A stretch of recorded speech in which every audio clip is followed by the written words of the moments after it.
Hello, everyone, and welcome to the North American Phase 3, Week 4 of the PGS. Paul Raby Santoro alongside Prick. Damn! Nick Pretty Hair Kyoga. What a way to start this one off. I apologize, my flowing-haired friend. What a day to start things off so far. Okay. Well, that'll be a nice highlight reel for the... My lower third's wrong, Blake. Yeah. If we could just sort that one out real quick. That's a nice mixture. Yeah. I love it.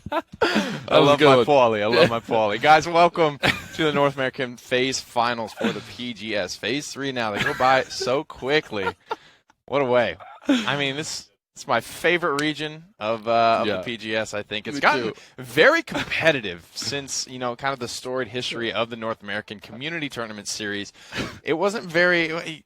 You love it? I'm dying, dude. Are we moving on? Yeah, we're moving on. That was pretty funny, man. Yeah. Did you plan that, or it just No, that way? That was like God's intention for that to happen. I'm with you. I'm with you in that case. But yeah, North America has gone from probably the least competitive region in the community scene as far as signups and things like that to probably one of the most competitives here, and it's become very, very fun to watch. And that's just Prick's take on things.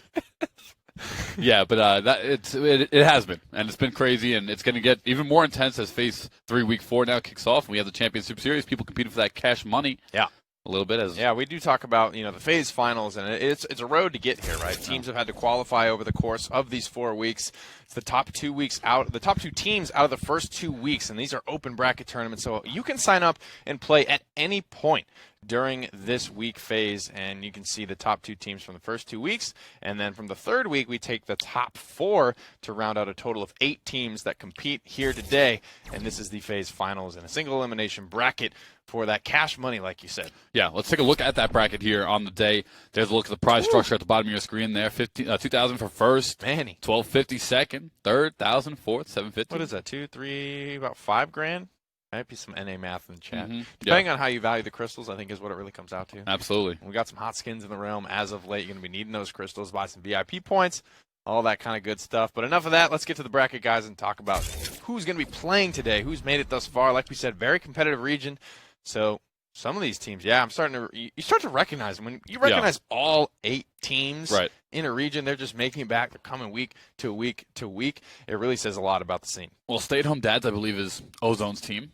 And then there's Purity, and Shift 6 is Arise team. Right. And then Unsigned Peasants, Motorius. Somebody go to his house and take his computer because he might not need it as he's going to be retiring. Was that the matchup we saw last week? Yeah. Well, the Motorius was Unsigned Peasants, and they versed the Stay-at-Home Dads.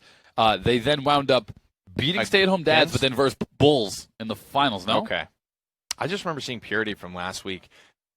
At least. Right. Oh, that's what it is. Right. At least in the semifinals. Kill the Hill X Factor there at the bottom side. We saw them. Of this fight. And we're even seeing some 2-1s in the quarterfinals, which is very rare. Right. That we actually do see that. Normally it's just kind of 2-0 sweeps. At least into the semifinals, but then we'll start to see things pick up. Maybe a couple games go either way. As we get into this one, we'll look at the map bans here, where these guys aren't going to be playing. And OB61 did go live yesterday, but these games are played on OB60, so don't expect any of the craziness to the new buck. All that stuff, that'll be saved for the weekend. Yeah, the supersonic speeds here in the PPL will be taking off, I'm sure. But OB60, as we saw the map bans coming out there, and we're going to get this one underway here on the first map. And don't look at me. Don't just stop looking at me. First map coming out here. I'm over it. I thought it was funny. I don't know. No, I think it's hilarious. Frog Owl going to be the first one to come out here as we start things off. Stay-at-home Dads. This is going to be a very hard cast if I can't look at you. I'm just. No, yeah, you can look. You can look. That barrier is going to be a lot for me. So we get a divider up right here. So Stay-at-home Dads versus Purity. I'll turn this one, and we'll just cast these ways. We'll cast back-to-back style. You know what I'm saying? Killing it. Here we go. So we're going to get this first one underway now, and let's take a look at the picks and bans phase now for both of these teams. Stay-at-home Dads, Ozone TV leading that one. Purity, there's someone on this team. Was Purity, was that Rock Monkey's team? Yes. Maybe. Yes, Rock Monkey, William 355. Yes, 100%. Yeah. Gotcha. So they're going to ban out Torvald to start things out here. And McCall will come out from the Stay-at-Home Dads as we take a look at Now the picks and bans phase rounding off. Purity on the clock as their first pick is waiting to be determined. Still looking at the map here, so still those top 3. Expect this to change once we start playing on OB61. But not necessarily because of negative adjustments. I think more positive adjustments and just very, very large meta shifts in that patch anyway. Maeve got a little bit of a negative adjustment. I think people are going to start picking up resilience against her. It reduces the duration of her ultimate, the Midnight Darkness, down to 2 seconds, I should say. Resilience? Yes. Takes away at that? Mm-hmm. Interesting. It's considered a debuff, right? Like a time debuff. Right. So anything like a slow or some type of impairment would be affected by resilience. Big changes here with OB61 on the horizon. A lot of different stuff is going to be flipping around here in the meta, no doubt about that. Genos is going to come out, Cassie, Nara, Ashe as stay-at-home dads are rounding out their team, and Ruckus, who has really come a lot into the meta so far. He's one of those tanks that's almost picked up all the time. He really has. Yeah. Just kind of coming back in, being super solid, the mobility as well, being pretty safe. The Rockets they came in and then they got adjusted a little bit more up where they're easier to hit, faster, bigger explosion, that type of thing. Victor locked in. So the Cassie highly prioritized for none other than Ozone. Loves this pick. I think it's probably his most played character. And the Victor can succeed in certain situations. You're more likely to see him come out last once everything's on the table and you can make that fully informed decision that, all right, Victor can work here. And even again, it's not something that's in everyone's wheelhouse. It can, still be considered more of a pocket pick for certain players. Well, this is going to be an extremely interesting bracket, to say the least. The Unsigned Peasants, who decimated most of the competition last week, was able to get into the finals now. They were taking out 2-0 in the quarters to Purity here, so we'll see how it works out. Reddick's going to be Combustible Drogo. It's going to be Artful Dodger, Rock Monkey, William 355, Tinker and Barrack. It'll be Aerial Assault on Feed Us, and then it'll be Spirits Chosen for Thor, who was not on their roster last week, but is this week. Wildbane playing Tremors and that's the Treacherous Ground icon, but it says Tremors. Treacherous Ground, there it is. Tactics on Battering Ram, Dark Rider on Genos, Exaction for Ozone, and Gunnery for its Aspect as they head out with 3 Cauterizes in hand to try and take this first team fight. That's right, and Genos really solid pickup. Dark Rider had that Quadra last week on Genos, which was literally a game changer as they took the set off the back of that play. 12% now for Purity as they've established their stuff on the point. And Tinker and Barrack also getting a small hit in the upcoming patch. We'll see if any adjustments are going to happen to him there. Yeah, he's just losing the hit scan element of his turrets. And Tinkerin also saw a negative adjustment in that it is losing 100 damage off the top. It still maintains its slug-like aspects. Big salvo there from Red X. No first blood just yet. That Fire Spit is going to connect onto one in the backside here, but both teams still looking for that first frag. Yeah, stay-at-home dads now have gotten on the point themselves. 30% for them as they're trying to tie this one back up in the percentage so far. Another Spit Bomb coming out. Feed Us get the big kill on Wild Vane, and so far battling back and forth, both of these teams go. Dragon Punch already charged up. Red X connects with another Fire Spit. Barrack trying to body block Tactics as he dashes out, retreating from the fight. But so far, so good. Stay-at-home dads on the back foot.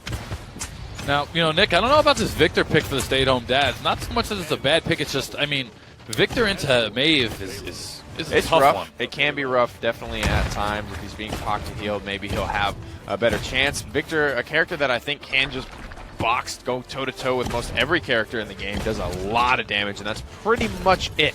It's also a great hit scan answer, and I think the primary reason that they picked it up is to not only shred these 2 tanks that are going to be relatively just sitting on the point, especially the Inara, but having some sort of hit scan answer for the Drogos to pressure him out so Red X isn't just firing for free all game is another great look for the Victor. Well, 2 minutes now on the clock. Payload is pushed around 50% of the way as William takes down the Wild Vane. Nice play from him there. It's going to be Battering Ram as Ashe gets out of there. Ozone gets another one. Midnight comes out, and both of these teams are starting to go in for this 2-0 or maybe a defensive stop. Ozone saved his frontliner's life there. Tactics was going to die to that Dragon Punch, but just before it connected, Ozone was able to take him out of the sky. It's a small reprieve for stay-at-home dads as this payload is still bearing down for conversion. Yeah, there's no doubt about that one. It's right around that 90% mark. Dread Serpent going to come out. This Aspect takes down one. Rock Monkey gets another, and both these teams are starting to get at it. Rock Monkey is so good at this Maeve. These in-hands attacks are landing from even medium to long range. There's another one onto Wild Vane. He just can't miss. Oh, wow. He just picks up 2 there. Ozone's going to be 3. Rock Monkey going off. He's going for 4. Quadra here for Rock Monkey. Push successful. 2-0 at the stay-at-home dads as Purity really returning to form here and looking pretty crazy. Rock Monkey, it's so valuable to not only have this Maeve going top 3 in pretty much every region, at least in the PPL. in terms of competition, but Rock Monkey being so good on a top 3 character, it's just a recipe for success. You know, Ozone and Cassie, like, they go great together. He's an amazing Cassie player, but Cassie's just not, I think, in the same caliber as Maeve right now. And these daggers are connecting for Maeve. It's just so difficult to deal with the quadra kill there towards the end.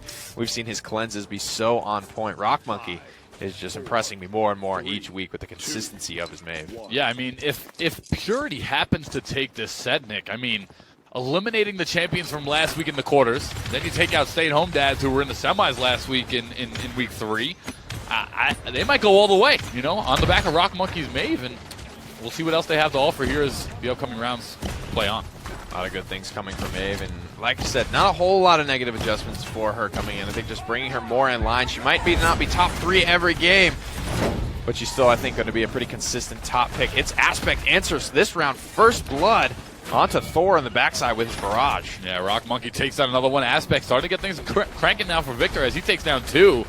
It's Ozone getting caught out here in the back line, but he's going to get 2 big rollaways, and Aspect there to defend him as Ozone takes down Reddick on the rollback, and it's Aspect is going to get feed us. And now it's stay-at-home dads, which have kind of tilt the they have the comeback mechanic. They're already at 55%. Yeah, they're zooming here. Got a couple of members out to zone here. Ash trying to lock things down. Actually, Victor gets stunned out of his own grenade, and it blows up at his feet, damaging him more than the enemies. Yeah, that was pretty unfortunate there. As once again, Thor going to take down one here in Maldumba. It's going to be Hexafire that came out from Feed Us. And now it's, once again, Rock Monkey. Man, this guy does not miss daggers from anywhere. These daggers are looking really, really good. He's got a beautiful angle on this stay-at-home dad's backline. 97% rabies, but unfortunately, that could be it. The pounce. No, it doesn't come up in time. He didn't have it up? Did it? I thought he had it No, up. I think he came. No, he died. He did die, but I thought he just died. Yeah. Like, he just died. It just barely came up. I don't know. That would have been close. Yeah, that would have been Maybe a nice he flubbed that and he panicked and then flubbed the dash. But it looked like he may have sworn had it was up. It could have sworn. But 3 down now as Purity, despite that comeback mechanic, killed 4 members of stay-at-home dad. And now that payload is being pushed. 2:15 on the clock. It's just leaving the station. And with Feed Us pushed up extremely far, they're going to easily get 20-30% without a contest. Yeah, it was a nice Dread Serpent Hexafire. It's going to take some type of wombo combo from Ultimates to come back in a team fight that quickly, displace the entirety of stay-at-home dads. Right. Purity does a nice job there executing on that, but if things like Resilience come out later in the game, that could potentially be a problem or something that they can't look at any longer. That's almost been the main wombo that we've seen in all of Paladins lately. The Hexafire Dread Serpent. It's so devastating. It's hard to predict where the members will run when they are feared, but if they're, here it is again. Here's another Dread Serpent, and this time it'll be comboed with a missile there from Feed Us, but 2 down. Red X gets down another. 133 remain on the clock. Payload at 75% so far, and this could be a 4-0 start for Purity as Rock Monkey's team is going off on all cylinders. And Purity sitting on this Dragon Punch right now. These tanks are going to be respawning, but their lives, their days could be numbered here. The barrage is coming out, but Victor is blinded by the Midnight, so he doesn't know exactly where to look. The Dragon Punch comes out as well, takes down its Aspect. Ozone has fallen, and now it's just these frontliners. Yeah, this is not looking good. Rock Monkey gets another, and no one's there to contest as Purity takes the victory. 4-0 on Frog Owl to start things off. Really good use of ultimates, I think, across the board from Purity.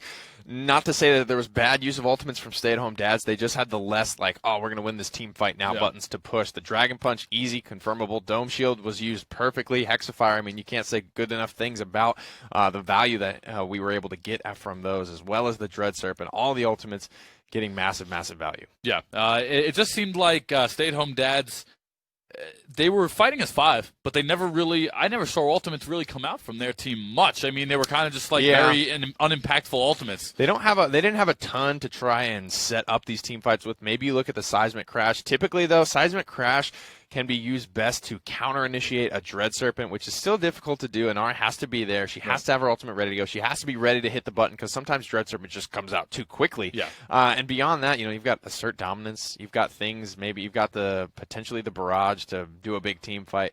But a lot of things maybe not going the way in terms of wombo combos. The Rock Monkey Maeve super dialed in as well. Probably one of the least impactful in terms of just getting kill ultimates. But he used this, I don't know if it was intended to shut down a barrage entirely. We saw this Victor just have no idea where to point his goggles, no targets in his line of sights, and then these in-hands. I mean, what else is there really to say about that? Gets his own real quadra kill there.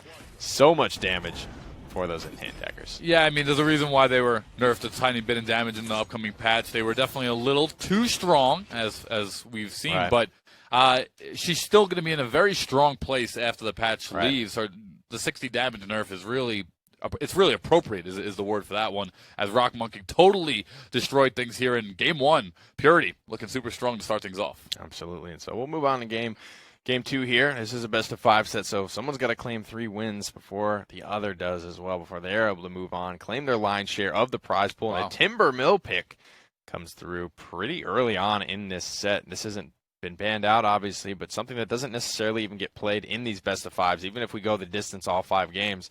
Almost just a gentleman's agreement not to play it. A lot of people just don't like it in a lot of aspects, but we're seeing it come out more and more, actually. Envious and Splice. Envious in particular looking very good in the PPL on Fish Market as well. So look for the Strix pick here. I know you laugh at me every time I say it, but this is the guy here. This is the one to watch. Yeah, we've seen him vocal on this map do crazy things with Strix, and we'll see if that comes through. It actually won't, because it'll be banned out by Purity right away. So Bye-bye. Sorry about that one, buddy. As maybe we'll see Kinessa, maybe a close second. Torvald will go. Yeah, I mean, they can do this. They're kind of the same thing. I think Strix just a little bit better than Kinessa in most instances. But if you still want the sniper, it's still there. There are 2 in the game, and it's not completely off the table. But the first pick made for Purity both deters the Kinessa pick and just gets a solid all-around mid to long as well as close range fight. And that's what makes Maeve so much higher tier than I think the other flankers. You've got the sustain, you've got the safety in the CC cleanse, and just the ability to fight at a longer range than most of the flanks. Yeah, and her cooldowns are up so rapidly that it's so hard to keep it in track of her, especially when she activates her prowl, and starts jumping around you. She could jump and cross while throwing daggers, go over your head, come back in a double jump. It's crazy stuff. And I want to talk about this real quick. One thing I had actually seen on stream last night was people were using Kinessa slow mines in conjunction with New Terminus to get kills on a random node, and it was an interesting strategy actually. It was working. Don't give the people ideas. Right? I don't want to have to deal with that. No, thank you, sir. Varric, Androxus, Genos, Ashe coming through so far for the stay-at-home dads. The Architectonics Barrack on this map can actually do very well for itself because it is very open in terms of what the space around the point, so these turrets can lock on to targets flying overhead like they may have normally frustrating to bring down. But right now, Architectonics turrets are hit scan and do a very good job at dealing with her. Yeah, so still actually need those here in this fight. Stay-at-home dads, Barrack, Genos, Androxus, Ashe, and Eevee. So they're going to run the double tank here. Yeah, the Eevee and Androxus double flank also. Versus a stacked lineup here. Ruckus, Makoa. Who else did we see over on that side? But they had a lot. Maldumba was the healer there, and pretty interesting. I like it. It just comes down to the Eevee is going to be... Eevee is always kind of a riskier pick. It has the potential to absolutely go off, I think, harder than most of the other flanks, but it's the risk of getting it there is what you take when you pick it up. The Bomb King could do very well against some of these tanks, the Barrack, the Ashe. If they're standing still, if they get in his face, Red X could go to town here. Both comps pretty solid.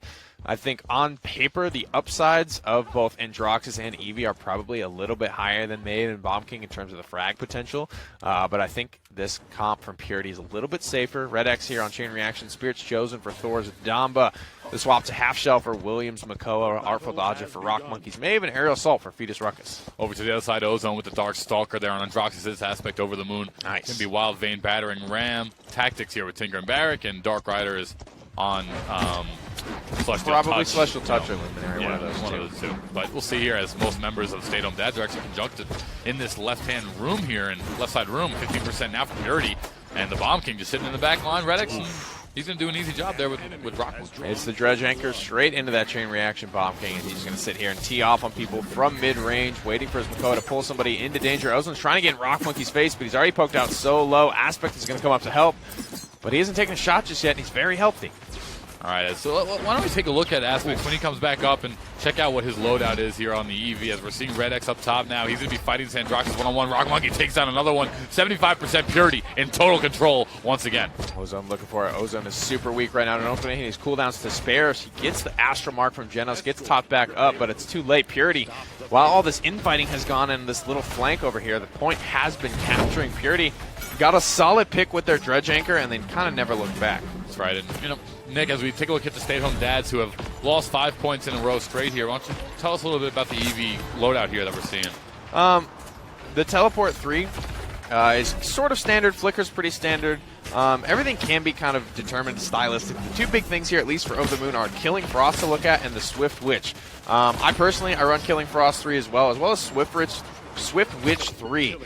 Just because I kind of took a page out of Runner's book. He was the guy that kind of coined that loadout. And he says, at this level of play, if you don't have a lot of soar speed, people can hit you in midair. It's really, you're not entirely safe unless you're going fast enough. So he likes to run that, a little bit of just a regular all cooldown reduction on elimination, those sort of cards. It's a really, really fun build, and I encourage you to try it if you like mobility. All right, so interesting little comments there as we take a look at his aspect. Takes down Red X now, and Rock Monkey's still alive. He's in the back lines, and Ozone finally getting a kill on Thor, but someone on this team, Stay-at-Home Dads, has really got to start prioritizing Rock Monkey. He's setting up kill after kill, and he's hasn't taken damage now in 30 seconds. He's staying safe in the backside, too, not fighting unless he really has to. These shots from EB are looking good, but that's the safety in Maeve right there. Dash, reset, dash, and then prowling away. You're getting so much health back, clearing so much space that not even EB can keep up. All right, so a Wild Vein now. 55 seconds on the clock. Payload stuck around 80% of the way. It's starting to regress ever so slowly as Purity has 5 ultimates, and they can dictate whether they want to push for this 2-0 or hold on to something for the next round. Timber Mill, one of the hardest maps to score on. I will say, in regards to that Over the Moon EV loadout, I don't like the distance on the Broom card. Because they both kind of do the same thing, right? If you're on the Broom for less time, but you're going faster, you're still clearing the same amount of distance. So not only are you clearing the same amount of distance roughly, but you're faster and you're harder to hit. That's why I like the speed over the duration. And instead of the duration, I'm taking something else in place of that. Yeah, I mean, what would be another card that would be looked at over something like that, since you feel like it's a double lap somewhat sort of? I have the cooldown reduction on elimination is actually something I prefer, because you're getting benefits to your blink and your ice block while you run that as Purity. They get things kicked off moving once again, and not even a single ultimate has to be used.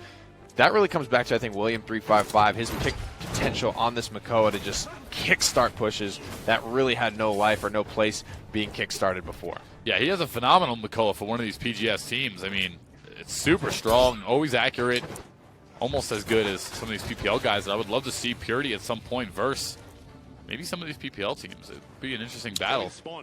Someday they may have the chance to do just that. Look, taking a little peek-see at his loadout as well. Barrier Reef, a card that has a long history with the half shell. It's basically I don't know what the word is. A catch-22, I guess, damned if you do, damned if you don't style of build, where Makoa used to be able to get his cooldown on Shell Shield so low that if you weren't destroying it, then he just had his shell up for 6 seconds and his team was safe for far too long in a team fight. But if you did destroy it, you were reducing the cooldown of his shell so low that he would just have it back up anyway, and it just felt like Makoa. And that's the sort of half-shell playstyle. You just want the shell shield up as much as possible. Nice shots there. And something that's not talked about frequent enough, Makoa, is just how good his weapon is. Yeah, it's so good. It hits, what is it, 650 also, right? Man. Yeah, same as Cassie. So my question, is at what point do you change what characters are their roles? Like, for instance, they felt like Tinker and Barrack was a change needed as far as the damage comes out, but you have someone like Makoa who's still a tank that's still shelling out a similar number. The difference between Tinker and Barrack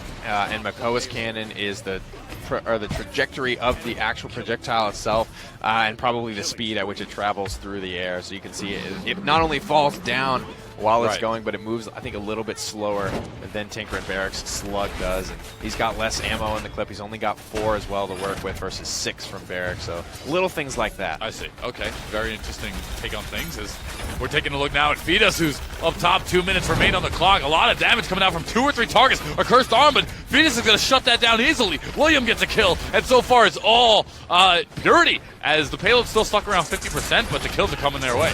Barrack doing his best just to stall out right now. It's his sole goal. He's not trying to frag out. He's using his shield and his dome shield here to soak as much time off this payload. Just contesting it is his main goal, to allow his team to respawn and maybe, just maybe, having a chance at slowing Purity down. Yeah, and Purity added this guy Thor from last week. He was not on their team, and they added him playing the support role, and so far things are looking just great for these guys. They are killing it from all angles, and Stay-at-Home Dads have yet to pick up even a single point. They're on even footing right now. William on a 10 streak, looking for his hook, potentially on an Ozone. Time and space going to come out.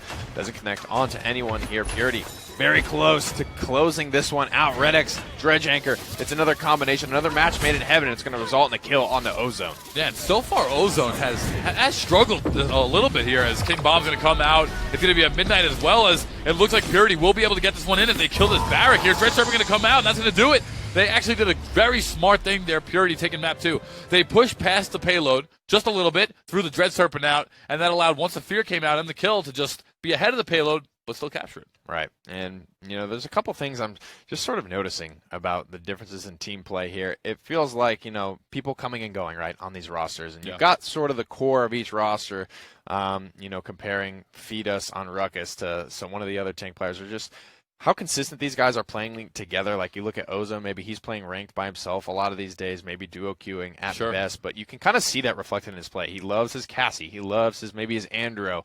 I don't know how much team play oriented he really is, since he just has to play for himself basically all day. If he's solo queuing rank, he just has to worry about him, what he's doing, and how to carry that game. And I wonder how that translates or affects playing with a team who is there to help you, who is there to make you look the best yourself. Maybe expanding his champion pool to something that is a little bit more team focused instead of worrying about like the 1v1 champions like the Androxus or the Cassie. Yeah, well, you can see it. Someone comes out in his playstyle, like you said, just always playing ranked and on stream. But it comes down to, are these teams scrimming? Are they putting in the time to play as a unit? Are they playing as 5? We see the PPL teams, they scrim 4 or 5 hours a day. Even if it's against each other, they scrim 4 or 5 hours a day. I'm not saying these PGS teams want to put in that work, but if you want to get to the top level, it's something that's going to be needed at some point. As we head on over now to map 3, it's been Purity 2-0 so far, and they're just shutting things down on all angles. Rock Monkey doing a great job. William 355 over there on the Makoa. If you let him get Makoa, it's going to be an uphill battle right off the rip. So Fish Market to round things off here potentially. Purity don't look like they're slowing down at all with 2-4-0 victories. And sure. I'm not trying to talk down to the solo play style, because there is definitely space for that. And if that's what he ends up being for his team, great. But you can also see that sort of we're playing together style from Red X and from William. They were just like, I'm going to hook this guy and you're going to frag him out. And that's another way to win that team fight. There are so many win conditions, it feels like, for Purity to get the W here. Yeah, I mean, those type of synergy plays, they only come from playing together. They come from literally getting that hook off 100 times all day long and just getting used to hitting the missiles as soon as it comes in. That's something that they've practiced, and you can see it in the play. And if they haven't practiced it, well, they just have great synergy off the rip, because it looks like they have. Maybe he's going to get banned out here from the State of Dads right off the rip. I like this, though. Deal with something else. Rock Monkey on Maeve, I think, is going to be a lot more difficult to deal with than somebody else on, like, a Torvald, right? Okay. Maybe they go to Buck. Maybe they go to Andro as well. But this is something that I think the stay-at-home dads are comfortable with. Ruckus will go first. So Purity now with a Torvald open, as well as potentially an Androxus. We get to see what else is in the tank for Rock Monkey. Yeah, right. The Makoa's going to be off the board there. So Genos is going to... And Makoa, sorry, I meant banned for William, and I think that's the William pick there, Torvald, as Ruckus will come out for stay-at-home dads first. Maeve off the board. Rock Monkey, we've seen him do a Shaolin multiple times around here in the PGS, so maybe we'll head over to something like that. Barrett coming out for I think he's got a fairly good Andro as well. We actually saw him 1v1 Vandy back in the day, like a couple weeks ago, just for $100. Actually, I say just for $100. That's probably a lot of money. Right, you told me about to that. These guys. So he's got an Andro, but that one's going to go the way of stay-at-home dads. I think they've done a good job at taking away what combos well with Genos Torvald so far. The May being banned, and the Androxus taken away. They get the Cassie as well, which will probably go to Rock Monkey. Red X will get his Bomb King again, but Ozone will probably be on the Andro this time around. And while they do give up Cassie, I think taking Andro away from Genos Torvald is probably a better way to go. Yeah, it's a good pick. Drogo's coming out here for the stay-at-home dads, and Aldumble will round that team off as the 5th pick, and now Purity on the line for their 5th, and probably looking at another tank here, maybe Ash or something of that nature. We'll see. I mean, stay-at-home dads have a good-ass comp right now. They don't have really any hit scan, answer for this Drogo, so I think he'll be relatively free-flying in this team fight. Unless Cassie can really track him down. If there's, I'm just envisioning this scenario in which he's sort of flying above this team fight, and Cassie's on the high ground, which is about a story up. It's a mid-level where she can just sort of walk up there. You can see it. If she's up on those boardwalks, it's not going to be too hard of a shot for her to pressure out this Drogos. That's the one way I think this pick gets shut down. But frankly, the Cassie with the Genos and the Torvald has potential to be devastating if it goes off. Yeah, and so Rock Monkey will take over the Cassie there. And it will be Ozone on the Androxus, and it's really going to be, for me at least, will Ozone be able to kill Rock Monkey? And Rock Monkey will be gunning for Ozone, as those are the really.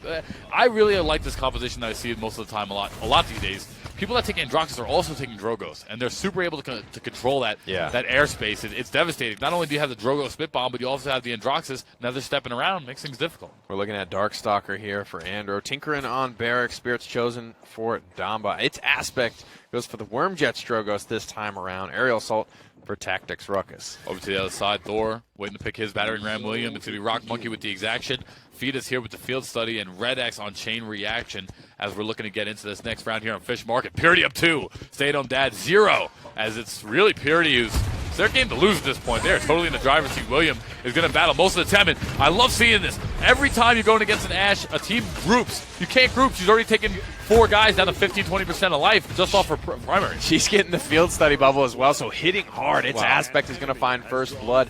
Ozone's creeping his way around here, keeping these tanks pressured on Darkstalker and Droxus. Big fire spit there from Its Aspect. Ozone could potentially take these tanks down, but he's not finding his windows of opportunity to do so. Dark Rider on the Maldumba. Wild Bane takes down another Rock Monkey, finally getting a kill, but Stay at Home Dads have won their first team fight really of the set from what I'm seeing, as we're seeing now Ozone TV in the back line. He'll have to disengage here.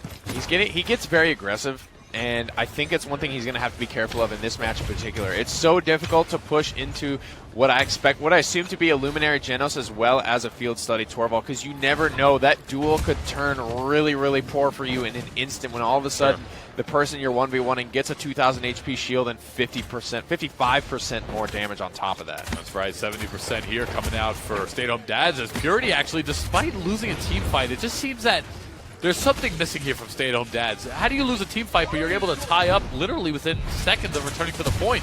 Not enough point focus, in my opinion, for Stay at Home. They have a lot of staying pressure right now. Not giving up a lot of picks is either team. Ozone surging in. He uses his dashes offensively to get into a pretty aggressive spot. He's going to go down to feed us, and that's what I'm saying. He's going to have to be so patient and really think about what engagements he takes during this match. Sure. Red X now on his POV over to Thor on the Genos. The Tactics getting a big double kill here for Ruckus. Thor finds one. Here's in the protection bubble onto Tactics. What the? Oh, no, that was his shielding. Sorry about that. Rock Monkey takes down Tactics, and that was an interesting one. Why was Tactics just sitting there? I don't know. I don't know who he was looking at. Did he get rooted by something? He might have been silenced by Torvald there and was trying to use his advance to move around instead of just WA. It wasn't coming out. Old faithful WASD. That actually, I think, exactly what happened there.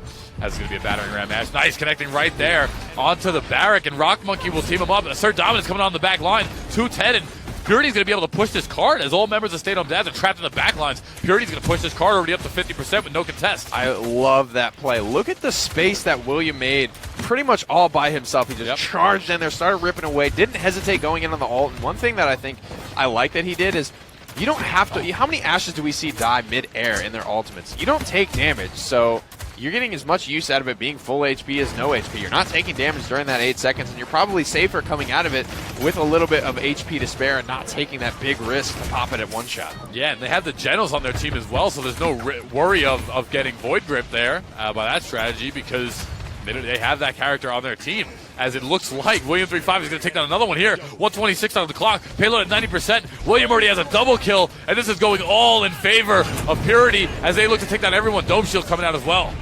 Look for the knockback out of here. William just gets right on the healer, pressures the primary target there. King Bomb on the front side of this fight. The healer going down under constant pressure from Ashe, taking 450 damage a shot. It's just a matter of time before she falls.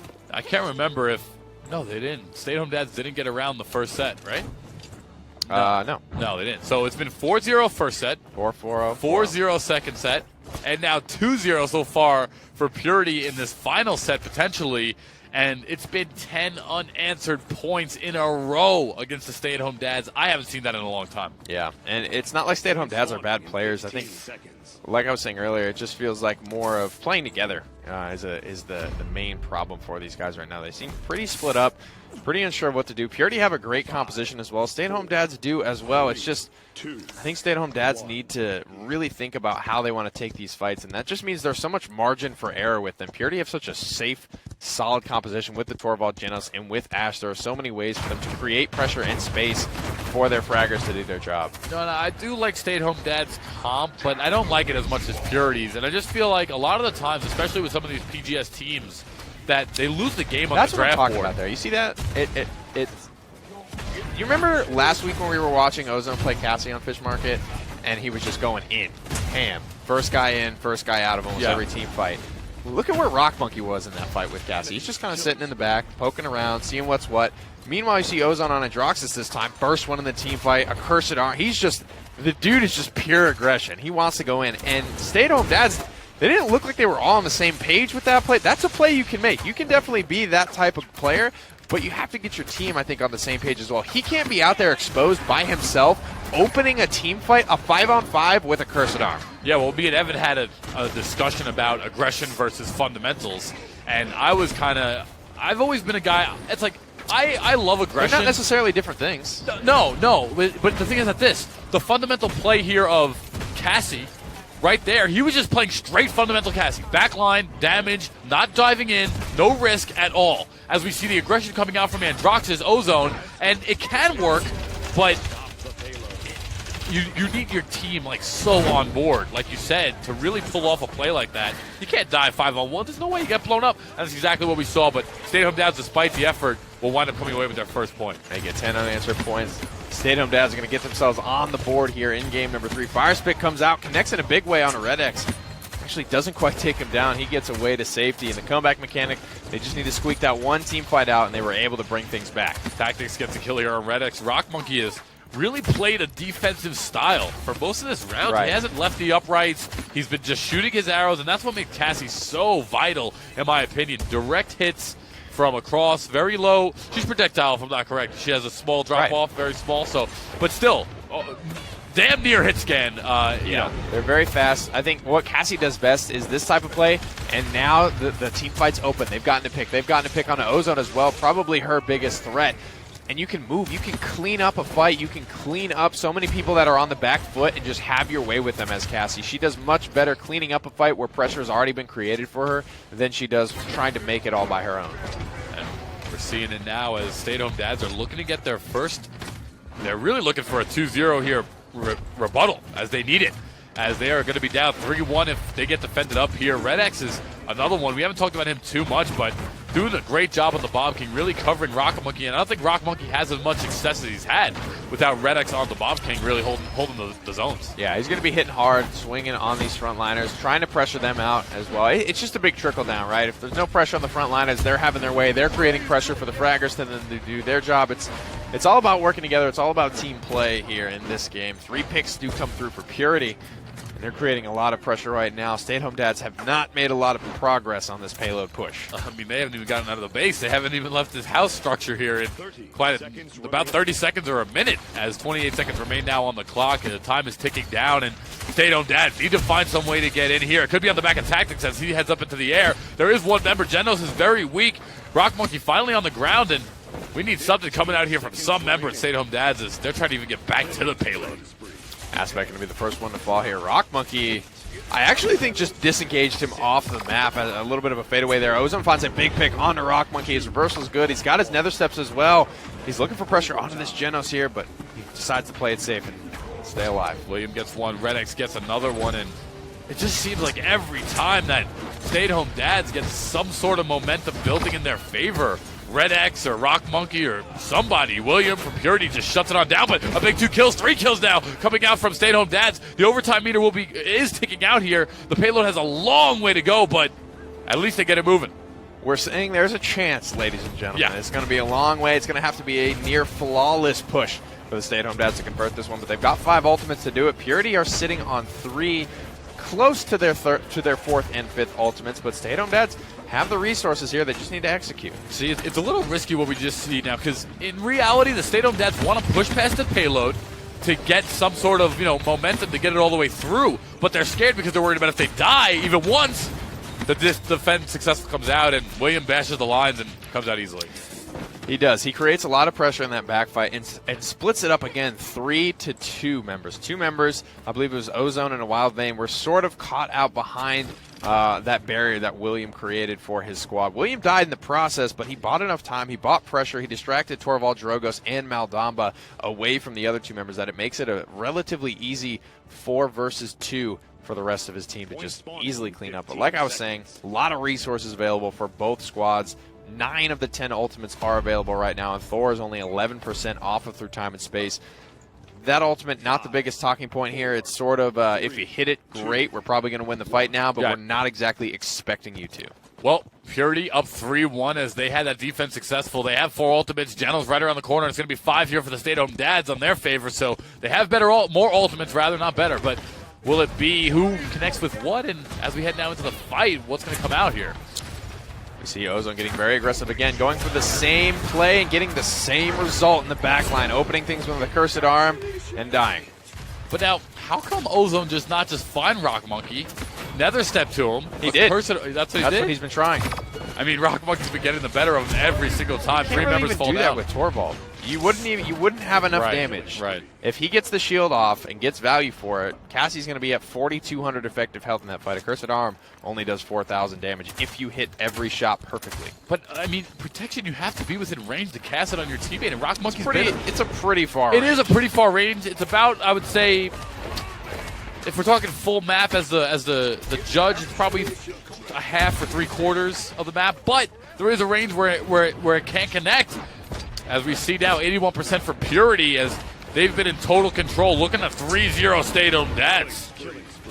Ozone falls there. Red X takes him down. Time and Space. Red X gets a double kill. It's a dome shield on the point, but Red X gets aggressive. Poppy bombs Barrick outside of his shield, force him to walk back in. It's 99% on the point for Purity, and I think they've got this one about wrapped up. What a showing by Red X as he has gone absolutely off on this Bomb King, and there it is, Purity. 3-0 to Stay-at-Home Dads. Ozone TV and his squad is going to have to take a back seat now to Purity as they head to the finals. They're looking too good today. Purity seem to have all the answers. They played very patiently, and this is that tends to be the more successful play style. That's a more European play style, as opposed to Stay-at-Home Dads just looked very aggressive. Like they're making all the plays, they're setting the tone, and sometimes that does succeed. Not in this instance. When you play that sort of defensive textbook style, you almost just absorb what's happening and sort of try and work your way around it, capitalize on mistakes, figure out aggression, call out the best targets, and that's at the end of the day the play style we see succeed here. Red X on Bomb King again. When people have to come to him, he was devastating right here at the end. You could see in that 99% situation when everyone's just running at him, it makes it very easy. Bomb King from this range, this is his wheelhouse, baby. He just goes off. Yeah, I love the play there. Dives right into the dome shield, Poppy bomb the 2 out of it. That was cute. Genius. Yeah, that was a genius play. But Red X sets up the tone there as Rock Monkey cleans up kills, and the Purity going to advance to the finals as we are heading to our next set here shortly. Yep. But so far, it's been an interesting day of action. Don't go anywhere as we have another semifinal 6 coming up for you guys shortly.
Welcome back, everybody, to the North American Phase 3 Week 4 Championship. As we compete for some of the money, Paul Rages. Championship The of championship. October. Yeah, October's very own. What's up, guys? I'm Prick. That's it. Wait, did they change my lower third? I didn't see. Yeah, they did. At Pretty Hair Official, at Official Rabies. If you guys want to follow us on Facebook, seriously recommend it, though. We have our PPL pick segments as well as many different video segments that we're going to be releasing here for Paladins game. Hope you guys got your popcorn because we have another great set coming up. It's going to be Kill the Heel versus X Factor, and it's going to be another great set. These guys have been around the block, and they deserve to be here, definitely, wholeheartedly. There's a lot actually coming through in this North American PGS. A lot of consistency, a lot of guys returning despite their results. Kill the Heel is going to ban out the Stone Keep. Frozen Guard taken out of the pool for, what did I just say? X Factor takes out Frozen Guard. Some real Thursday hours here in the PGS. We had a big lunch. Yeah, a lot of Zaxby's. A lot of Zaxby's in the belly as I'm feeling bloated here on the stream. Fried chicken, boys. Fried chicken. Game 1 coming up here for you guys shortly. We'll see where the series is going to be playing out. We'll be a Bright Marsh. Rare that we see this one come through. And talking about, again, polarity in the set. So I think it just speaks to how dominant Purity were in that last set. Normally we see game 1 and 2 go either way, right? This is our map. This is exactly where we wanted to go. And then it goes to the loser's pick where it's sort of wishy-washy, but it was all Purity in the last set. We'll see if this ends up being as one-sided. Yeah, well, X Factor killed the heel. I actually think, if I'm not mistaken, these guys faced off against each other, this exact composition. I think it was week 2. Or maybe it was week 3. But they faced off against each other, X Factor and Kill the Heel. We've seen this before. Bright Marsh is going to come out as the pick here. And you should be a little Nicky for Halloween on the side note. I just thought about that. Adam Sandler? Oh, Popeye's chicken. no thanks, dude. Oh, not an Adam Sandler fan? Miss me on Adam Sandler. Why?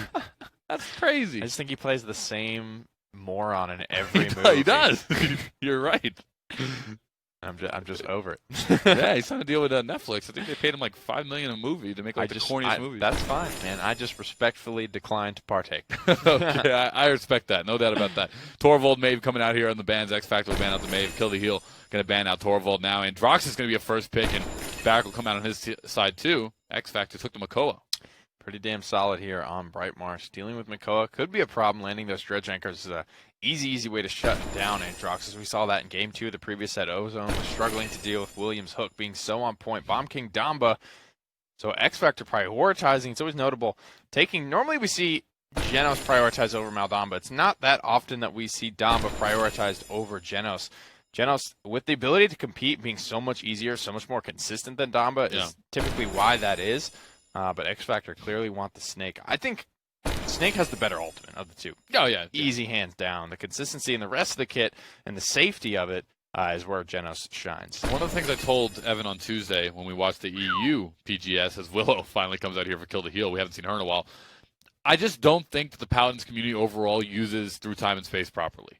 I know that there's not a lot of Wombo CC available yet in the different kits, but I just feel like at some point, maybe when a certain character comes out or maybe some move comes out, that we're going to see some better uses of the Through Time and Space because I just don't think it's used at its full potential, but that's just my opinion.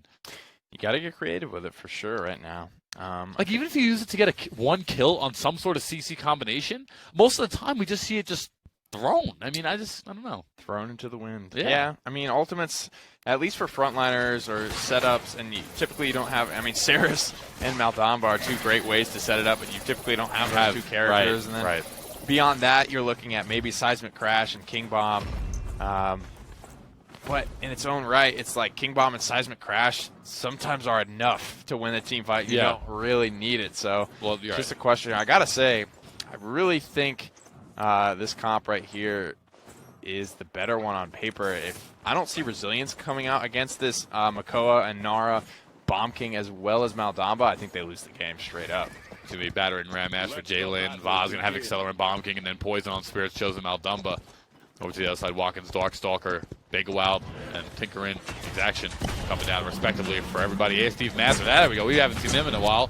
We know these teams, Poison, Jalen. We talked about these teams a little bit last week. I'm pretty sure they faced off in the semifinals match 6, but Watkins going to find Poison, and Rainy Flame going to find Revy. Kill the Heel coming out swinging right now, looking for some big damage on this Battering Ram. He's going to find it, but Watkins getting pocket healed perfectly. Just get around that sort of damage. Jalen Sanity goes down. It's a 4-0 win in that team fight. Kill the Heel coming out strong. 50% now for X Factor. They had the opening percentage, but now it's Kill the Heal who have gotten their take on the point, and it's 54% for them. Watkins never stepping out of there, trying to put in some big damage on the Inara, who's going to get impassed out. She's in a bad spot right now. Already using most of her cooldowns. Kakanuk, frankly, Androxus so good at actually dealing with Inara, can execute her when she's sitting under this 40% HP threshold, taking so much more damage. That's right, 90% for Kill the Heal, as two members actually of X Factor are going to take out Kill the Heal. Va gets one, so does X Revi, and now it's their turn to get on the point. They do have the Makoa, so it's going to be hard to knock them off it so far, as both teams are really having a slugfest here to start things off. I think as these ultimates start to come up, Kill the Heal, they've already got their Cursor Arm. Watkins is doing so much damage, and that may be what gave X Factor their room to actually win that team fight. Was just he was distracted for a couple times. Grumpy Bomb stun is going to result in another kill for X Factor.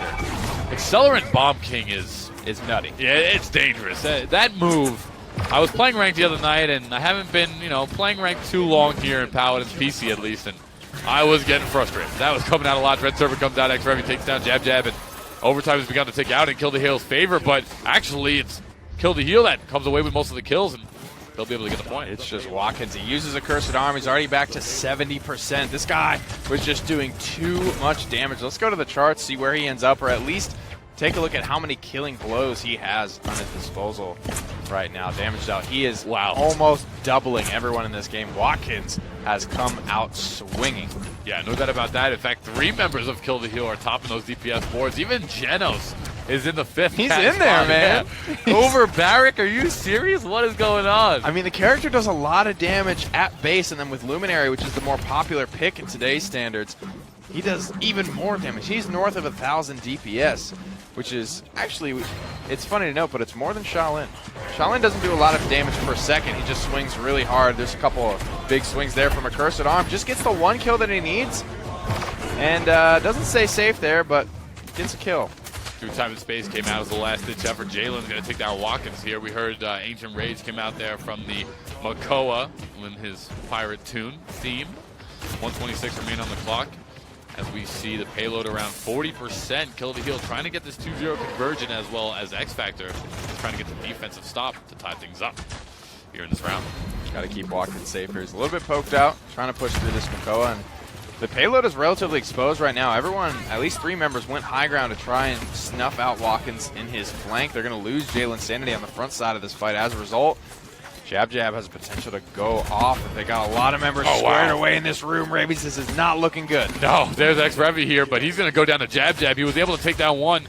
Now Kakanuk is the last one alive, and get on that payload as it is being pushed. 47 seconds remain, and Kill the Heal looking full form right now. Man, I mean, just look at the difference in Darkstalker, what it does against that Inara. And Droxus, I think Watkins was hitting somewhere in the neighborhood of 670 against Inara when she was below that threshold, whereas we saw Jab Jab's Cassie just swinging for like 330 on that Inara, doing nowhere near as much damage. That's right. Jab Jab going to take down Jalen's sanity. X Revi going to get a heal from Poison here. Jab Jab getting a big double kill. 22 seconds remain on this payload now as the overtime meter looking to come out, but so far it's all Kill the Heal. I think they're going to get this one. Poison the last one, and he will fall as they have converted 2-0 here on Bright Mars to start things out. Wow, so just Jab Jab says, you want to talk about my damage? Let me show you a little something here. Big triple kill for him down the stretch on a 9 streak. Almost gets his scout recharge. Kill the Heal don't have a lot of ultimates to use in this fight, whereas X Factor are sitting on 4, and they're big, impactful ones as well, all with CC. I wonder if Kill the Heal has gone into any resiliences yet, or if they're feeling good about their mobility and ways to break line of sight. Barrack, I think he might go into resilience. No, actually, we've seen 3 picked up. ACF Master already hitting the level 2, but Androxus, Cassie, they've got decent mobility and ways to get away, break line of sight, to try and maybe mitigate some of that CC, but right now I think X Factor are going to be leaning on their ultimates and the respective crowd control heavily. You know, I'm really curious to see if this record change does actually come through permanently, what it's going to do to the game. Wrecker has been picked up less in comparison to Quarterize as of lately, but you still see one of them on every team, and I wonder if it'll be the main offensive item through Time and Space coming through. I think it did hit the Inara, if I saw correctly. It at least zoned them out. Watkins first to die in this fight. We'll see how that impacts us. He was the primary fragger through the first round. And now it's Va finding another big kill on ASDF Master and chasing Kill the Heal out. Yeah, he'll go down there. 75% for X Factor. There you're utilizing this comeback mechanic perfectly. 85% for them. They're able to zone out most of the point. Jab here is going to be battling Jalen. Jalen going to get the best of him. Turned around. Poison gets a kill as well. 2:25 on the clock as now X Factor has taken this payload in their side. And they're looking to change things up, get the momentum swinging. 2:17 on the clock. X Factor just with a Dread Serpent to keep this one rolling, but the main thing was just to get over that hump, capture that payload, and show us a successful offense here. Bayflight is being popped. Can do a decent amount of work on Brightmar, sitting here at the mid-range. No one really to pressure her out. Va's in a bad spot here. One more shot. He's going to go down. Nice picks from Rainy Flame. All right, he's going to combo with the Flutter to get on top of the Brightmarsh house here and getting some more shots on Androxus. It's going to be a Dredge Anchor mix, and man, when Willow has the ability to just free fire on you, the damage is so real. She's just going to put it on everybody. It's actually pretty nuts. Yeah. She charged her ultimate so fast, already back to 32%. A character that sort of just disappeared. She was really making her way into some drafts, even in the big regions as well. But then she got a small downward adjustment. We've talked about this a couple of times where I think it's more Androxus and Eevees and Maves coming back into the meta. They're so good against Willow that's more of the reason for her falling off than any sort of nerf to the actual character herself. Yeah. I mean, Androxus has really taken the place of the primary flank. Andrew's pretty crazy, man. Yeah, he's definitely been a massive buff in his favor. Totally reworked and changed the character, which is cool with me. Really cool character to at least get a buff and see back in the game. A Cursed Arm coming out there, not really getting too much value out of it. Gravity Shell Spin right into the Ancient Rage as he's going to do some damage here to ASDF. He'll go down, and now it's a double as X Factor has gotten this payload moving once again. It sucks, but Dome Shield is just not the right response to Ancient Rage. In fact, people pop Ancient Rage in response to Dome Shield because it gets so much health they can just eat the flamethrower turret and they can cleave you. They can hit your shield, they can hit your turret and you all at the same time while cauterizing you.